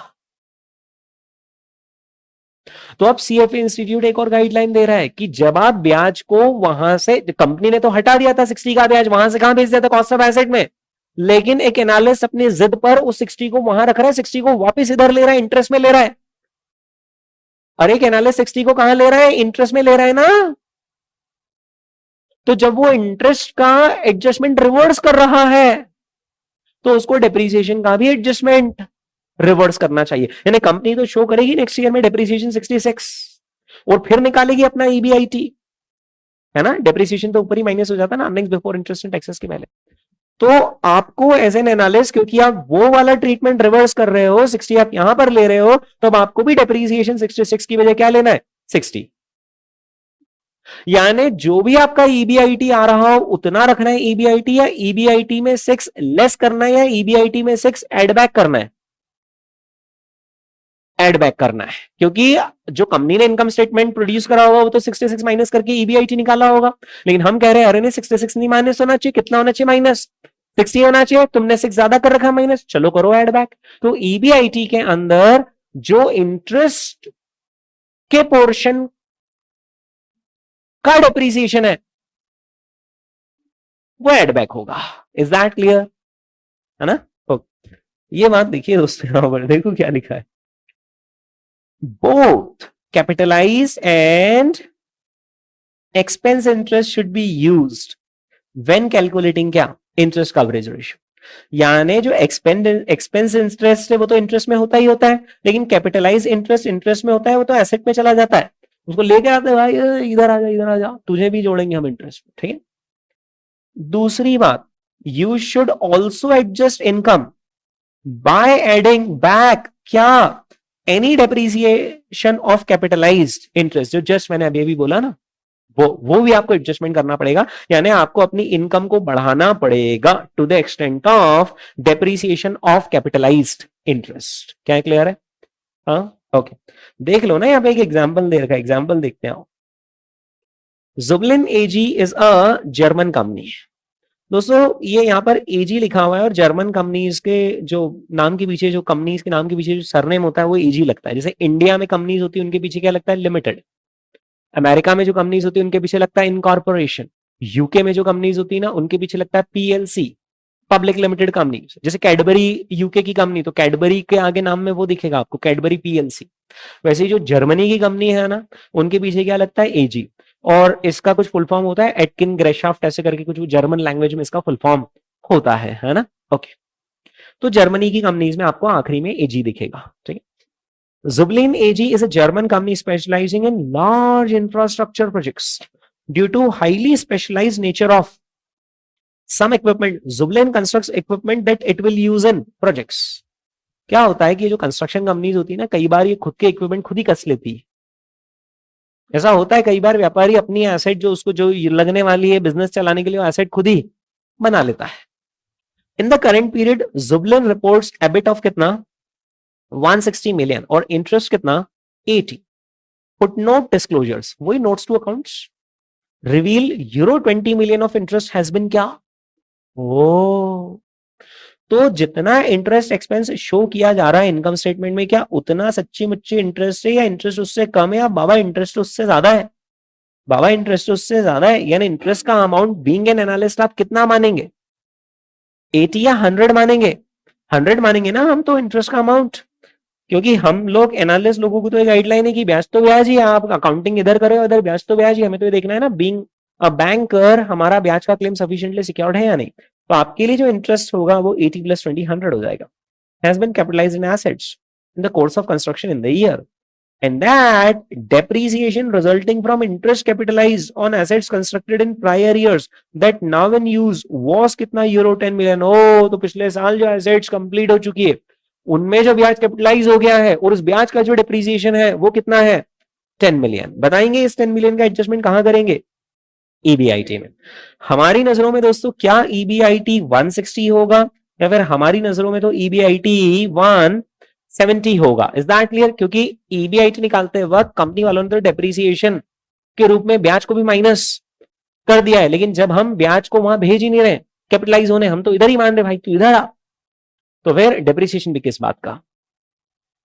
क्या कैलकुलेट करने बोले हैं? Interest coverage ratio. फॉर्मूला याद है क्या आपको इंटरेस्ट कवरेज रेशियो का? EBIT upon interest. अच्छा, दो बार इंटरेस्ट कवरेज रेशियो मांग रहे, एक बार बिफोर एंड आफ्टर एडजस्टिंग। अरे बिफोर वाला तो यूं कर दे, EBIT upon interest. EBIT is 160 and interest is 80, यानी आपने बिल्कुल सही जवाब दिया, 2 टाइम्स। ये देख लो, ये देख लो, ये देख लो, आंसर आ गया ना 2 टाइम्स। कैसा आया आंसर? बिफोर एडजस्टमेंट, ठीक है। लेकिन आफ्टर एडजस्टमेंट के केस में दोस्तों ईबीआईटी जो 160 लिखा उसमें क्या प्लस कर देंगे? 10, और नीचे जो इंटरेस्ट 80 लिखा उसमें क्या प्लस कर देंगे? यानी ये हो जाएगा 170 by 100, answer would be 1.7 times. Is that clear? Okay, चलिए दोस्तों, अब हम यहां पर ना कैश फ्लो ट्रीटमेंट देखेंगे of capitalize interest. Continuing the previous example, Zublin reported CFO cash flow from operating activities of कितना? 70 million, and cash flow from investing activities of कितना? 50 मिलियन है। अब यहां पर थोड़ा सा आपको क्लैरिटी लगेगी दोस्तों, और आप चाहो ना तो वो एडिटिंग कर लो, यहां पर इतना सा आप यहां पर ऐड कर लो, नहीं तो क्या बच्चे इस स्टेटमेंट को पढ़कर कंफ्यूज होते हैं। Read euro 50 million as an outflow under cash flow from investing activities, है ना, इतना लिख लो, ठीक है। नहीं, सही तो लिखा है मैंने। हाँ हाँ, मतलब यहाँ पे क्वेश्चन वो कहना चाह रहा है, ठीक है, ऑपरेटिंग में तो इनफ्लो ही है ना, लेकिन वो जो कहना चाह रहे हैं ना cash flow from investing activities, तो यूजुअली इन्वेस्टिंग एक्टिविटीज में आपका कैश फ्लो पॉजिटिव आता है, यूजुअली इन्वेस्टिंग एक्टिविटीज में आपका नेगेटिव आता है। नेगेटिव आता है क्योंकि पैसा तो धंधे में लगता है ना एसेट खरीदने में, राइट। एसेट कभी बेच भी दी तो कितने में बिकेगी ना, वो तो बिकेगी तो उसके बदले में नई एसेट फिर से आ जाएगी जो ज्यादा मांगेगी। तो usually cash flow from investing activities कैसा ही रहेगा? आउटफ्लो ही रहेगा, माइनस में रहेगा, है ना। यहाँ लिखा नहीं है वो, मुझे ध्यान नहीं तो कभी कभी बच्चे पढ़ के बोलते हैं कि कैश फ्लो फ्रॉम इन्वेस्टिंग तो 50 मिलियन पॉजिटिव है। No, it's outflow. क्वेश्चन वो कहना चाह रहा है, बिकॉज यूजुअली दैट हैपेंस। तो दोस्तों cash flow from operating activities तो 70 मिलियन का इनफ्लो है, लेकिन इन्वेस्टिंग एक्टिविटी में 50 मिलियन का क्या है? आउटफ्लो है। Zublin includes interest paid within its computation of CFO. तो इंटरेस्ट का पेमेंट जुबलिन वाले कहां शो करते हैं? सीएफओ में, यानी cash flow from operating activities में शो करते हैं। जो गलत है या जो सही है? जो सही है, ऐसा ही होता है। इंटरेस्ट कहां जाता है? कैश फ्लो फ्रॉम ऑपरेटिंग में ही जाता है, यूएस गैप में। और आईएफआरएस में चाहो तो ऑपरेटिंग में दिखाओ, चाहो तो फाइनेंसिंग में दिखाओ, है ना। Okay, with the exception of capitalize interest on the construction of equipment. ओ, लेकिन जो कंस्ट्रक्शन के दौरान आपका कैपिटलाइज इंटरेस्ट है वो ये लोग सीएफओ में शो नहीं करते, वो ये लोग मालूम कहां शो करते होंगे? सीएफआई में शो करते होंगे, कैश फ्लो फ्रॉम इन्वेस्टिंग में शो करते हैं। Assuming all interest has been paid by year end and ignoring any tax implications, what was the impact of interest capitalization on CFO and CFI? यानी हमसे बोल रहे हैं कि ये जो कंपनी ने हरकत करी है, कंपनी ने ये वाली हरकत करी है दोस्तों, उन्होंने 20 मिलियन का इंटरेस्ट क्या कर दिया? कैपिटलाइज कर दिया। इसका सीएफओ और सीएफआई पर क्या इंपैक्ट पड़ा? तो अगर ये कैपिटलाइज नहीं करते तो क्या होता? तो फिर ये 20 मिलियन कहां शो होता? सीएफओ में शो होता। तो फिर क्या सीएफओ 70 दिखता या 90 दिखता या 50 दिखता? 50 दिखता क्या? हाँ, कमी होगा ना, क्योंकि अगर आप इंटरेस्ट को एज एन एक्सपेंस मानते और अगर आप इंटरेस्ट को कैपिटलाइज नहीं करते तो आप कैश फ्लो फ्रॉम ऑपरेटिंग में शो करते। तो आपका कैश फ्लो फ्रॉम ऑपरेटिंग अभी जितना आ रहा है उतना आता है, उससे 20 कम आता है, उससे 20 कम आता है ना 50 आता। ठीक है, यही तो लिखा है। Euro 20 million was capitalise, had this expense instead CFI would have been कितना? 20 मिलियन। अरे CFO would have been 20 million lower, ये अपन ने ये पढ़ा अभी, CFO 20 मिलियन कम होता। अभी तो 70 दिखा रहे क्योंकि इन्होंने ब्याज माइनस नहीं किया है, अगर करते तो 20 मिलियन कम होता, यानी कि कितना होता? 50 मिलियन होता। ठीक है, अब इन्होंने उस इंटरेस्ट को कहां दिखा दिया? CFI में दिखा दिया। तो CFI कहां पहुंच गया? 50 पर पहुंच गया। अगर ये 20 वहां नहीं भेजते तो CFI 70 होता है 30 होता? 30 होता, क्योंकि वो 50 का आउटफ्लो है जिसके अंदर इंटरेस्ट का भी आउटफ्लो शामिल है। और अगर उस इंटरेस्ट को हम कैपिटलाइज नहीं करते तो फिर CFI सिर्फ कितना होता, 30 होता है, यानी 20 मिलियन कम होता, राइट। तो फिर 20 million interest had this been expensed, तो फिर CFI would have been 20 million higher बोल रहा है ये तो।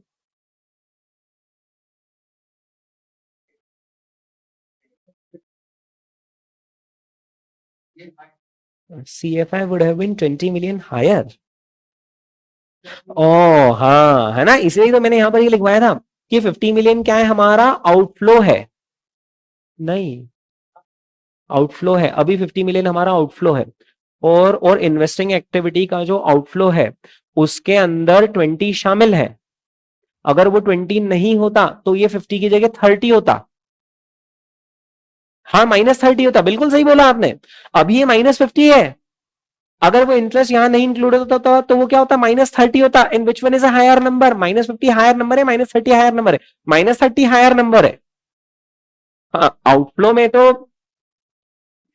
तो मतलब मैं उल्टी गिनती गिन रहा हूँ। 100 सबसे बड़ा होता है, 90 उससे कम होता है, 70 उससे कम होता है, 50 उससे कम होता है, 0 उससे कम होता है, -10 उससे भी कम होता है, -30 उससे भी कम होता है, और -50 उससे भी कम होता है।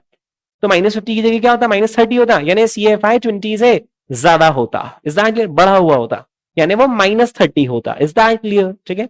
तो वही लिखा हुआ है दोस्तों क्लैरिटी के साथ यहाँ पर कि वो कितना होता है, -30 होता, इज दैट क्लियर। वो इसलिए मैंने यहाँ पर लिखा, -50 की जगह -30 होता, वो बोल रहे हो 20 मिलियन हायर होता, ठीक है, यानी आउटफ्लो लोअर होता, इनफ्लो हायर होता। चलिए दोस्तों, अब इसके बाद यहां पर हमें एक और एस्पेक्ट कवर करना है, and this aspect is related to research and development cost. सबसे पहले तो दोस्तों मैं आपको फर्क समझाना चाहूंगा, क्योंकि जनरली हम यही बोलते हैं R&D, यानी रिसर्च एंड डेवलपमेंट, और हमारी नजरों में कोई फर्क नहीं होता है रिसर्च में और डेवलपमेंट में। लेकिन दोस्तों अकाउंटिंग स्टैंडर्ड्स बनाने वालों ने फर्क किया, उन्होंने बोला रिसर्च अलग चीज और डेवलपमेंट अलग चीज। पहले डेवलपमेंट होगा, पहले रिसर्च होगी, पहले रिसर्च होगी। जैसे जब कोविड की वैक्सीन डेवलप करनी होगी तो कोविड की वैक्सीन सीधे डेवलप होगी, पहले तो रिसर्च होगा। रिसर्च का मतलब क्या है कि जितने भी कोविड के पेशेंट्स होंगे उनके, वो कोविड के नहीं, सैंपल वैम्पल निकालते, उनके कोविड के सैंपल इकट्ठे किए जाएंगे, जांचे जाएंगे, कारण पता किया जाएगा, भाई पिछले 7 दिनों में तुमने आखिर क्या किया, कैसे कोविड हुआ, किन सिचुएशंस में हुआ, एंड सो ऑन। मतलब गहन रिसर्च होगी।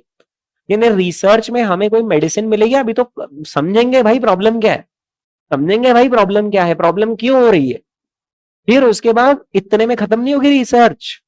प्रॉब्लम समझने के बाद अब उसके सोल्यूशन डेवलप किया जाएगा। अच्छा अच्छा, ये प्रॉब्लम हो रही है, ऐसे वायरस बढ़ रहा है, तो इसके वायरस के स्प्रेड को हमें रोकना है, तो एक काम करो, ये आइब्यूप्रोफेन और वो क्या क्या चीजें मिलाकर जरा देकर देखो, एक्सपेरिमेंट करके देखो क्या चीज काम करती, कौन सी चीज जल्दी काम कर रही, कौन सी चीज उल्टा रिएक्ट कर रही है, कोई डायबिटीज का पेशेंट है, कोई हार्ट का पेशेंट है, मतलब न जाने क्या क्या वो तरह तरह के ट्रायल करेंगे, कभी चूहे पे ट्रायल करेंगे, कभी इंसान पे करेंगे, सो ऑन, राइट। आपको मालूम होगा ना, दवाइयों का ट्रायल पहले चूहों पर होता है, फिर इंसान पर होता है, और इंसान पे ट्रायल करने के लिए वो पहले उनको अप्रूवल लेना पड़ता है उधर से, फॉर एग्जांपल FDI से। वो अमेरिका में है ना, FDA है कि क्या है, कि FDI, food and drugs administration, FDA, US FDA का अप्रूवल लेना पड़ता है। आपको ये साबित करना पड़ता है, भैया चूहों पर हमारा टेस्ट बिल्कुल सक्सेसफुल हुआ, इंसान की जान को खतरा काफी कम है।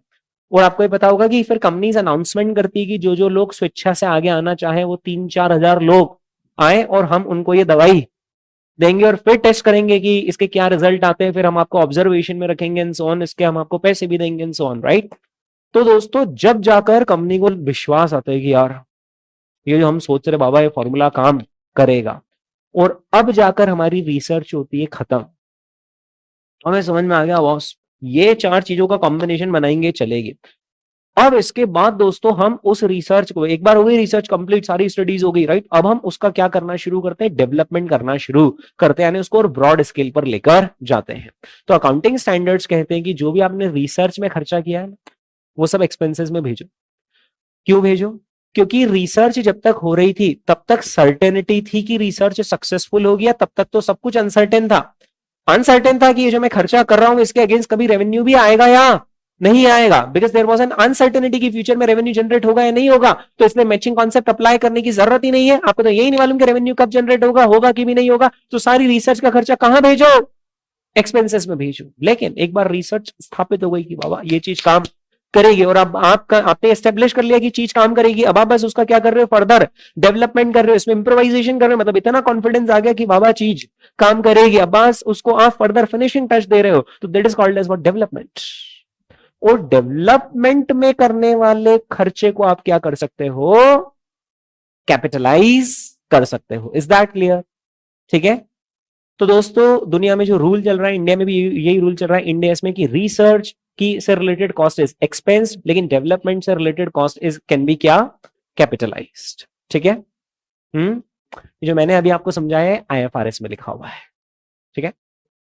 यूएस गैप इससे ज्यादा रिजिड है। यूएस गैप बोलता है रिसर्च हो चाहे डेवलपमेंट सब एक्सपेंस में जाए। यूएस गैप मैंने आपको बताया उनका अंडरटोन जो है वो ज्यादा रिजिड है। वो कहते हैं नहीं रिसर्च क्या डेवलपमेंट क्या सब खर्चे में भेजो, है ना। उसके पीछे कारण हो सकता है, नहीं तो लोग क्या करेंगे, एम्बिग्यूटी लेकर आ जाएंगे। यानी रिसर्च मान लो अभी भी चल ही रही है और वो बोल देंगे नहीं हमारी रिसर्च तो सक्सेसफुल हो गई, अब हम क्या करना शुरू कर रहे हैं, हम डेवलपमेंट करना शुरू कर रहे हैं। यानी कुछ आखिरी के रिसर्च के खर्चों को कहां शिफ्ट कर देंगे, डेवलपमेंट, ये बोल के कि नहीं नहीं वो तो हमारा पहले ही सब हो गया था, रिसर्च वो सक्सेसफुल, भले ही वो हाफ कंप्लीट है। तो वो ऐसे करके क्या करेंगे, जो चीजें एक्सपेंसेस में भेजनी थी उसको कैपिटलाइज कर लेंगे, वैसा वर्षा जो चीजें कैपिटलाइजेशन करनी थी उसको क्या कर देंगे, expenses. So there would be an ambiguity. US ने बोला रूल इज सिंपल, चाहे रिसर्च हो चाहे डेवलपमेंट, हाँ धागे बराबर, तो फर्क है कि कब रिसर्च कंप्लीट हुई और कब डेवलपमेंट शुरू हुआ, कुछ नहीं है, हटाओ। रिसर्च एंड डेवलपमेंट दोनों क्या होगा, दोनों क्या होगा, एक्सपेंस होगा। Is that clear? ऐसा यूएस गैप कहता है ना। लेकिन यूएस गैप एक और बात कहता है कि अगर यही काम सॉफ्टवेयर से रिलेटेड हो, टेक्नोलॉजी से रिलेटेड, क्योंकि यार अमेरिका के अंदर सब सॉफ्टवेयर सब एआई जो डेवलप हुआ, इंटेल हुआ, ओरेकल हुआ, जो जमाने भर के जो सॉफ्टवेयर के डेवलपमेंट हो रहे, माइक्रोसॉफ्ट, वो सब कहां हो रहे, अमेरिका में। तो सारी सॉफ्टवेयर कंपनीज लॉबी करके पहुंच गई, ये बिलियंस ऑफ डॉलर्स हम लोग यहाँ पर रिसर्च एंड डेवलपमेंट में खर्चा करते हैं, और अगर आपने डेवलपमेंट वालों को भी वो करवा दिया एक्सपेंस, तो हमारे तो प्रॉफिट कभी शो ही नहीं होंगे, तो हमारी तो फाइनेंशियल पोजीशन कमजोर दिखेंगी। तो फिर अमेरिका ने कहा ठीक है, अगर सॉफ्टवेयर या टेक्नोलॉजी से रिलेटेड कोई रिसर्च एंड डेवलपमेंट हो रहा हो, तो रिसर्च को एक्सपेंसेस में भेजना और डेवलपमेंट को क्या कर लेना, कैपिटलाइज कर लेना। Is that clear? समझ में आया आपको? ओके। देखेंगे दोस्तों यहां पर आखिर क्या लिखा हुआ है।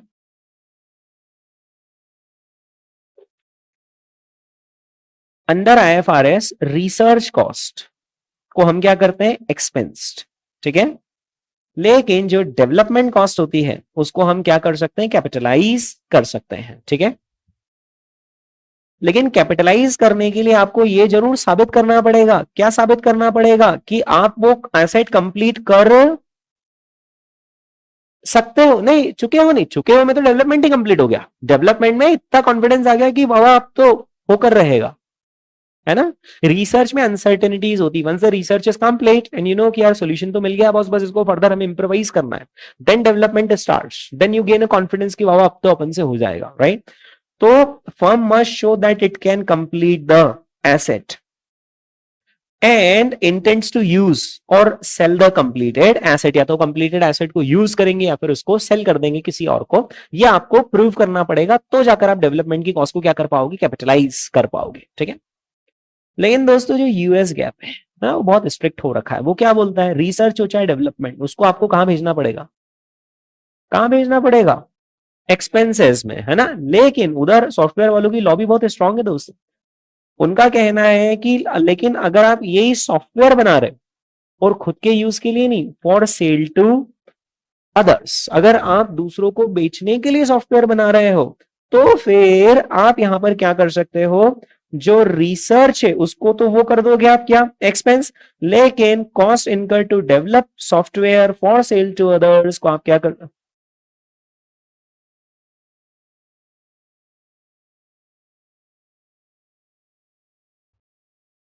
हाँ तो सही तो लिखा, वही तो लिखा जो मैंने बोला, cost incurred to develop the software are expensed until the product's technological feasibility has been established.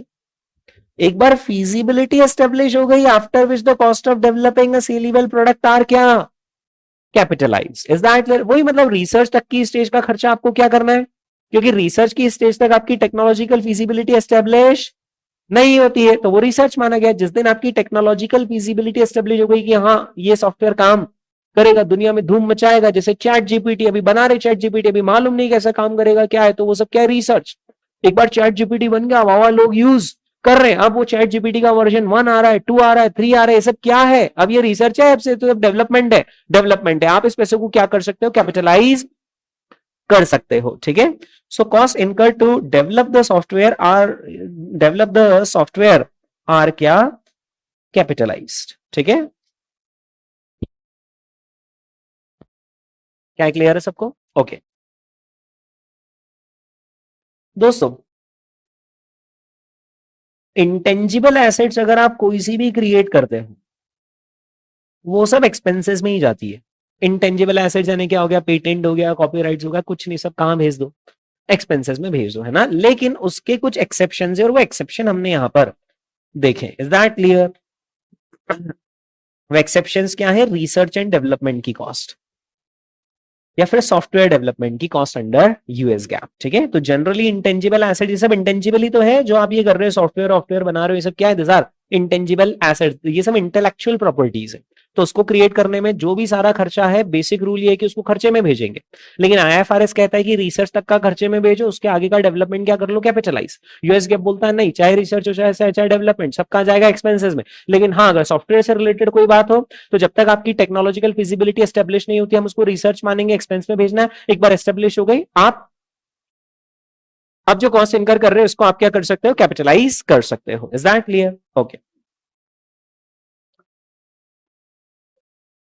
Patent तो सब कुछ फाइनल होने का रिसर्च स्टेज पे हो जाता है। एक बार आपने रिसर्च एस्टेब्लिश कर दी तो आप पेटेंट क्रिएट कर सकते हो, फिर आप उसमें फर्दर डेवलपमेंट कर सकते हो। Is that clear? हाँ कर सकते हो, है ना, क्योंकि आपको उस चीज का पेटेंट मिल गया है, राइट। तो अगर आपको किसी दवाई का पेटेंट मिल गया, अब आप उसमें फर्दर इंप्रूवमेंट कर रहे हो, that is not research, that is a development. Is that, क्योंकि एक चीज एस्टेब्लिश हो गई है ना। यूएसए में रिसर्च हो चाहे डेवलपमेंट, सब एक्सपेंस में जाएगा, बस सॉफ्टवेयर से रिलेटेड हो तो वो कैपिटलाइज और एक्सपेंस वाला चक्कर चलेगा, है ना।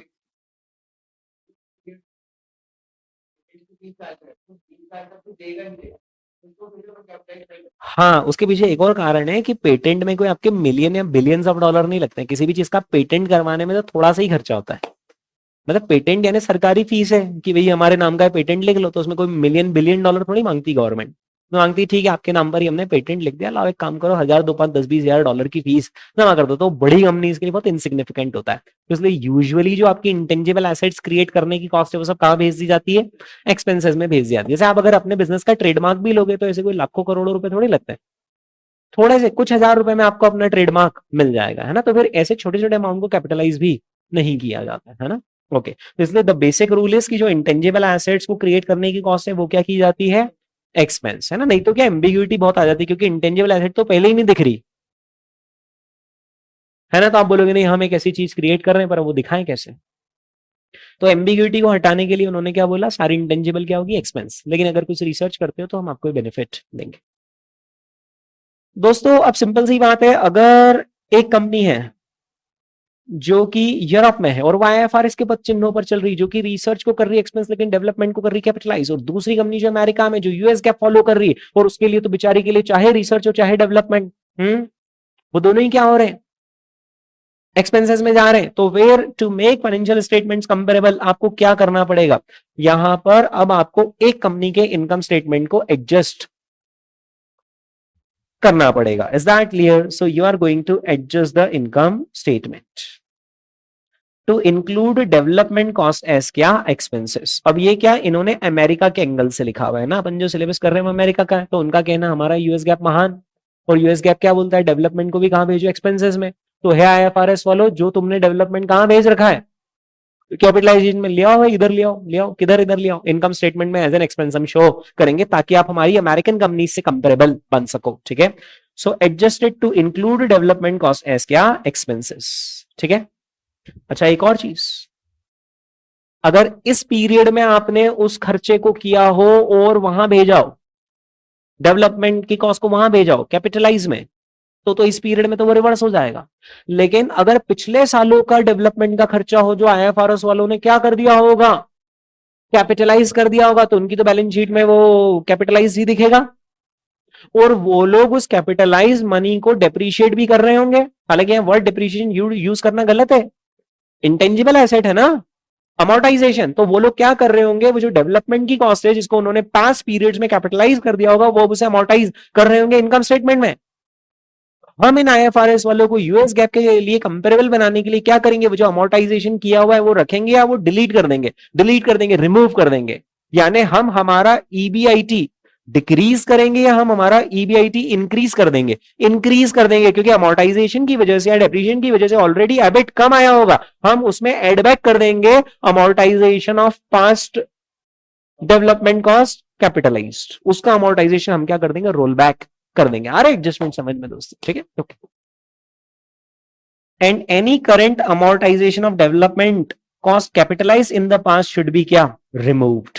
ठीक है दोस्तों, बात बहुत दूर तक जाएगी। बैलेंस शीट अगर आपको दो कंपनीज की कंपेयर करनी हो तो यूएस गैप वालों की तो बैलेंस शीट में एसेट में दिखेगी नहीं डेवलपमेंट कॉस्ट, लेकिन आईएफआरएस वालों की बैलेंस शीट में कैपिटलाइज दिखेगी, तो इनके बैलेंसेस भी कंपेरेबल नहीं होंगे। तो हम क्या करेंगे, क्योंकि आईएफआरएस वालों को हम यूएस गैप के हिसाब से बना रहे हैं, तो उन्होंने जो वो कैपिटलाइज कर रखा है ना डेवलपमेंट कॉस्ट, वो उनके एसेट साइड से क्या कर देंगे, डिलीट कर देंगे। और एसेट साइड से डिलीट करके आप इक्विटी शेयर होल्डर फंड को रिड्यूस कर दोगे, क्योंकि ये बैलेंस शीट है, बैलेंस होगी। अगर आप एसेट से किसी चीज को रिमूव कर रहे हो तो कहीं ना कहीं लायबिलिटी से भी वो चीज रिमूव होगी। तो आप डेवलपमेंट कॉस्ट जो कैपिटलाइज है वो आप एसेट से डिलीट करोगे, तो आप उसका दूसरा इफेक्ट इधर बैलेंस शीट में कहां दोगे, लायबिलिटी साइड में, इक्विटी शेयर होल्डर फंड में, रिजर्व्स एंड सरप्लस में। पता है क्या बोलेंगे कि हे डेवलपमेंट कॉस्ट जो तुम कैपिटलाइज हुई हो वो तो तुम बच गई जो तुम यूरोप में हो, अगर तुम अमेरिका में होती ना तो अभी वो डेवलपमेंट कॉस्ट कहां जाती, इनकम स्टेटमेंट में, जिससे नेट इनकम क्या हो जाती, कम। तो ये जो तुम इतना इतरा रही हो, नेट इनकम वहां भेज दी, कहां भेज दी, रिजर्व्स एंड सरप्लस में, ज्यादा नेट इनकम भेज दी रिजर्व्स एंड सरप्लस में, कम हो जाओ। ठीक है, तो रिजर्व्स एंड सरप्लस को भी हम क्या कर देंगे, रिड्यूस कर देंगे। इन द बैलेंस शीट आप क्या करेंगे, जो कैपिटलाइज डेवलपमेंट कॉस्ट है उसको तो आप रिमूव कर देंगे, है ना, विच विल रिजल्ट इन क्या, lower assets and lower equity, क्योंकि अब आपका इक्विटी का बैलेंस कम हो जाएगा। आपने उसको एक्सपेंस में भेजते तो पहले इक्विटी कम होता, चलो अब भेज दो, अब इक्विटी कम कर लेते हैं। ओके, अरे बाप रे, क्या इसको एडजस्टमेंट कैश फ्लो स्टेटमेंट पर भी आएगा? जी हाँ, क्योंकि जिसने डेवलपमेंट की कॉस्ट को कैपिटलाइज किया है उसने डेवलपमेंट के आउटफ्लो को ऑपरेटिंग में शो किया है, या उसने तो डेवलपमेंट के आउटफ्लो को इन्वेस्टिंग में शो कर दिया है, इन्वेस्टिंग में। लेकिन जिस गरीब ने उस डेवलपमेंट की कॉस्ट को एक्सपेंस में शो करा है उसने उसके आउटफ्लो को कहां शो करा होगा, ऑपरेटिंग में, उसने तो बिजनेस ऑपरेशंस का खर्चा माना है। तो अब हमें क्या करना पड़ेगा, हमें इन्वेस्टिंग में जो आउटफ्लो दिखा दिया है वहां से हटाना पड़ेगा, यानी अब हमारा इन्वेस्टिंग का कैश फ्लो इंक्रीज हो जाएगा, इनफ्लो साइड पर इंक्रीज हो जाएगा ना, आउटफ्लो डिक्रीज होगा तो इनफ्लो इंक्रीज होगा। ठीक है, और कौन डिक्रीज हो जाएगा, cash flow from operating activities अब डिक्रीज कर देंगे, क्योंकि अब हम डेवलपमेंट की कॉस्ट को कहां भेजेंगे, एक्सपेंसेस बनाकर भेजेंगे, ताकि आईएफआरएस वालों के किससे कंपेरेबल हो, यूएस गैप से income statement, balance sheet, cash flow statement comparable हो। Is that clear? Okay, adjusting the cash flow statement will require capitalized cost to be removed from cash flow from investing activities and included in क्या, cash flow from operating activities, जिसकी वजह से आपका cash flow from operating activities क्या हो जाएगा, decrease हो जाएगा। बातें आ रही दोस्तों आपको समझ में, है ना? ये सारे एडजस्टमेंट कॉन्सेप्चुअली समझने हैं, आपको रिकॉल करने की कोशिश करनी। जैसे कि मैंने ना आपको पहले भी बता रखा है कि जो भी यहाँ पर पढ़ाया जाए एक बार उसको घर पे जाकर अच्छे से पढ़ना है। जो मैं अंडरलाइन करवा रहा हूँ ना, ये आखिरी वक्त के लिए, जब आपके आखिरी 3-4 दिन बचे हुआ, लास्ट मंथ हो, तो दनादन आप सिर्फ अंडरलाइन टू अंडरलाइन ही पढ़ोगे ना, तो ये आपको सारी चीजें रिकॉल हो जाएंगी। Is that clear? लेकिन जो मैं पढ़ा रहा हूँ घर पे जाकर एक खुद से पढ़ना है, और पढ़ने के बाद सारी चीजें सोचनी कि हाँ ये कम होगा वो बढ़ेगा। बाय चांस अगर आप नहीं सोच पाओ तो फिर कागज पर लिखकर सोचना कि ये रहा यूएस गैप, ये रहा आईएफआरएस, क्योंकि ये जो यूएस गैप और आईएफआरएस के चक्कर है ना, ये सिर्फ इस चैप्टर में नहीं, यहाँ से तो शुरू हुए, हर चैप्टर के अंदर और एग्जाम में भी यही होता है कि जो हमसे डिफरेंस पूछेंगे वो यही पूछेंगे, क्योंकि जो चीजें सेम है वो पूछता ही नहीं है सीएफ इंस्टीट्यूट। वो पूछते ही क्या है कि जो चीजें डिफरेंट है बताइए आप उसको कैसे एडजस्ट करेंगे, क्योंकि जो चीजें सेम है ना वो तो सीपी ऑलरेडी करके ही बैठा होगा, वो तो सीधे इनकम स्टेटमेंट उठाना और एनालिसिस करना है। जो डिफरेंट है उसके लिए हमें बीइंग अ सीएफए कंपेरेबल बनाने के लिए एडजस्टमेंट करना पड़ेगा। क्या है, क्लियर है? ओके दोस्तों, एक दो छोटी चीजें अगर अपन ने और कर ली यहाँ पर कवर, तो अपना ये वाला पोर्शन इस चैप्टर का कवर हो जाएगा। बेड डेट एक्सपेंसेस और वारंटी एक्सपेंसेस, ये समझाना ही नहीं पड़ता है बच्चों को, ये पहले से ही मालूम रहता है। माल कब बेचा आज, सेल्स कब लिखा आज, लेकिन पैसा कब डूबेगा, आज या थोड़े दिन बाद। थोड़े दिन बाद हो सकता है इतने में अगला साल आ जाए। तो अब चक्कर क्या पड़ जाएगा कि सेल्स रेवेन्यू तो आज रिकॉर्ड कर लिया, लेकिन उससे रिलेटेड जो नुकसान है या कॉस्ट है, वारंटी एक्सपेंसेस या बेड डेट से, वो कब रिकॉर्ड होंगे, फ्यूचर में। तो उसके लिए अकाउंटिंग स्टैंडर्ड्स ने क्या प्रोविजन दे रखा है कि आप अपने estimated provision for bad debts और अपना एस्टिमेटेड वारंटी एक्सपेंसेस आप कब लिखो, आज लिख दो। Is that clear? As simple as that. ये हो गया cover. So you need to estimate the bad debt expenses and warranty expenses, and you have to recognize the expense in the period of sale. Is that clear? जिस year में माल बिका है उसी year में उसके एस्टिमेटेड बेड डेट एक्सपेंसेस और warranty expenses को हम माइनस कर देंगे ताकि हमारा मैचिंग कॉन्सेप्ट फॉलो हो। ठीक है दोस्तों, अगर कोई सी company delayed recognition of expenses कर रही है ना, यानी एक्सपेंसेस जल्दी रिकॉर्ड कर रही है, एक्सपेंसेस डीले के साथ रिकॉर्ड कर रही है, डीले के साथ, बताइए वो एग्रेसिव कहलाएगी या कंजर्वेटिव? एग्रेसिव, क्योंकि जो एक्सपेंस जल्दी रिकॉर्ड कर ले वो कंजर्वेटिव, लेकिन जो एक्सपेंसेस को लेट पुश कर देगा, वो आज अपनी इनकम ओवरस्टेट कर देगा, ऐसी कंपनीज क्या कहलाएंगी? एग्रेसिव कहलाएंगे। हमेशा जब भी कंजर्वेटिव सोचो, इन्फोसिस को ध्यान रखो। इन्फोसिस वाले खर्चा पहले डेबिट करते हैं, इनकम जब हो जाती है उसके बाद क्रेडिट करते हैं, यानी रिकॉग्नाइज करते हैं। ठीक है, तो वो कंपनीज जो इनकम लेट रिकॉग्नाइज करती है लेकिन खर्चा जल्दी रिकॉग्नाइज करती है, दे आर कंजर्वेटिव। ये लोग खर्चा जल्दी कर रहे हैं, खर्चा लेट कर रहे हैं, खर्चा लेट कर रहे हैं, दे आर एग्रेसिव। ठीक है, वही लिखा होगा वैसे। हाँ ये देखो, ये लिखा, डिलेड एक्सपेंस रिकॉग्निशन को हम क्या मानेंगे? एग्रेसिव मानेंगे। Is that clear? ओके दोस्तों, एज एन एनालिस्ट यहां पर एक और टिप दे रखी है सीएफए इंस्टीट्यूट ने कि अगर किसी फर्म का वारंटी एक्सपेंस काफी कम हो, किससे? उसकी पीयर फर्म से। पीयर फर्म यानी उसकी कॉम्पिटिटर फर्म से। यार कॉम्पिटिटर फर्म तो जो वारंटी का एक्सपेंस बता रही हो 5% बता रही हो, और तुम सिर्फ कितना बता रहे हो? 2%, 3%। तो अब इसके पीछे दो कारण हो सकते हैं, या तो सच्ची मुच्ची 2% ही होगा, और वो क्यों होगा? क्योंकि आपके प्रोडक्ट की क्वालिटी कॉम्पिटिटर से बेहतर है, इसलिए आपका वारंटी कम ट्रिगर होता है, तो फिर तो यू वुड बी सेटिस्फाइड। लेकिन आपका कहना है यार प्रोडक्ट की क्वालिटी तो दोनों की सेम है, कोई फर्क ही नहीं है, पर वो 5 दिखा रहे हैं और तुम कितना दिखा रहे हो? 2। What does that mean? कि आप अपने एक्सपेंसेस को अंडरस्टेट कर रहे हो, और अगर आप अपने एक्सपेंसेस को अंडरस्टेट कर रहे हो यानी आप अपनी करंट पीरियड की इनकम को ओवरस्टेट कर रहे हो, यानी यू आर डिफेंसिव या यू आर कंजर्वेटिव और यू आर एग्रेसिव।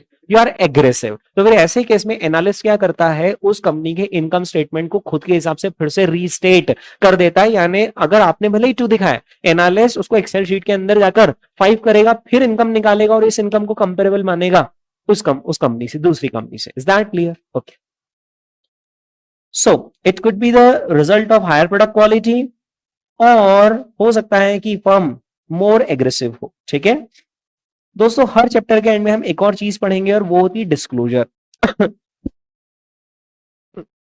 तो कंपनी को अपनी जो भी अकाउंटिंग पॉलिसीज हो या फिर सिग्निफिकेंट एस्टिमेट्स हो, जैसे वारंटी एक्सपेंस का एस्टिमेट हो गया, बेड डेट का एस्टिमेट हो गया, ऐसे जो सिग्निफिकेंट एस्टिमेट्स है वो उनको डिस्क्लोज करने पड़ते हैं। कहां पर डिस्क्लोज करेंगे? वो कहां पर डिस्क्लोज करेंगे? फुटनोट्स में, और या फिर मैनेजमेंट डिस्कशन एंड एनालिसिस के सेक्शन में, आज जहां पर भी वो पॉसिबल हो, राइट? आइदर फुटनोट्स और may be in the management discussion and analysis, right? दोस्तों 2-4 ही क्वेश्चन है ऐसा मुझे लगता है, 2 ही क्वेश्चन है, तो करके खत्म करो ना यार। फर्स्ट क्वेश्चन का आंसर दे दो, फिर सेकंड का दे दो।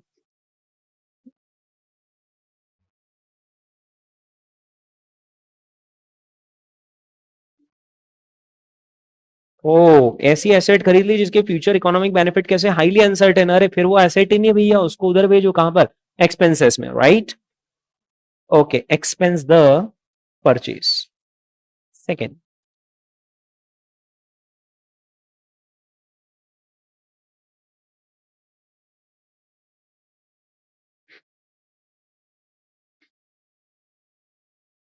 अब ये थोड़ा सा ना ट्रिकी है।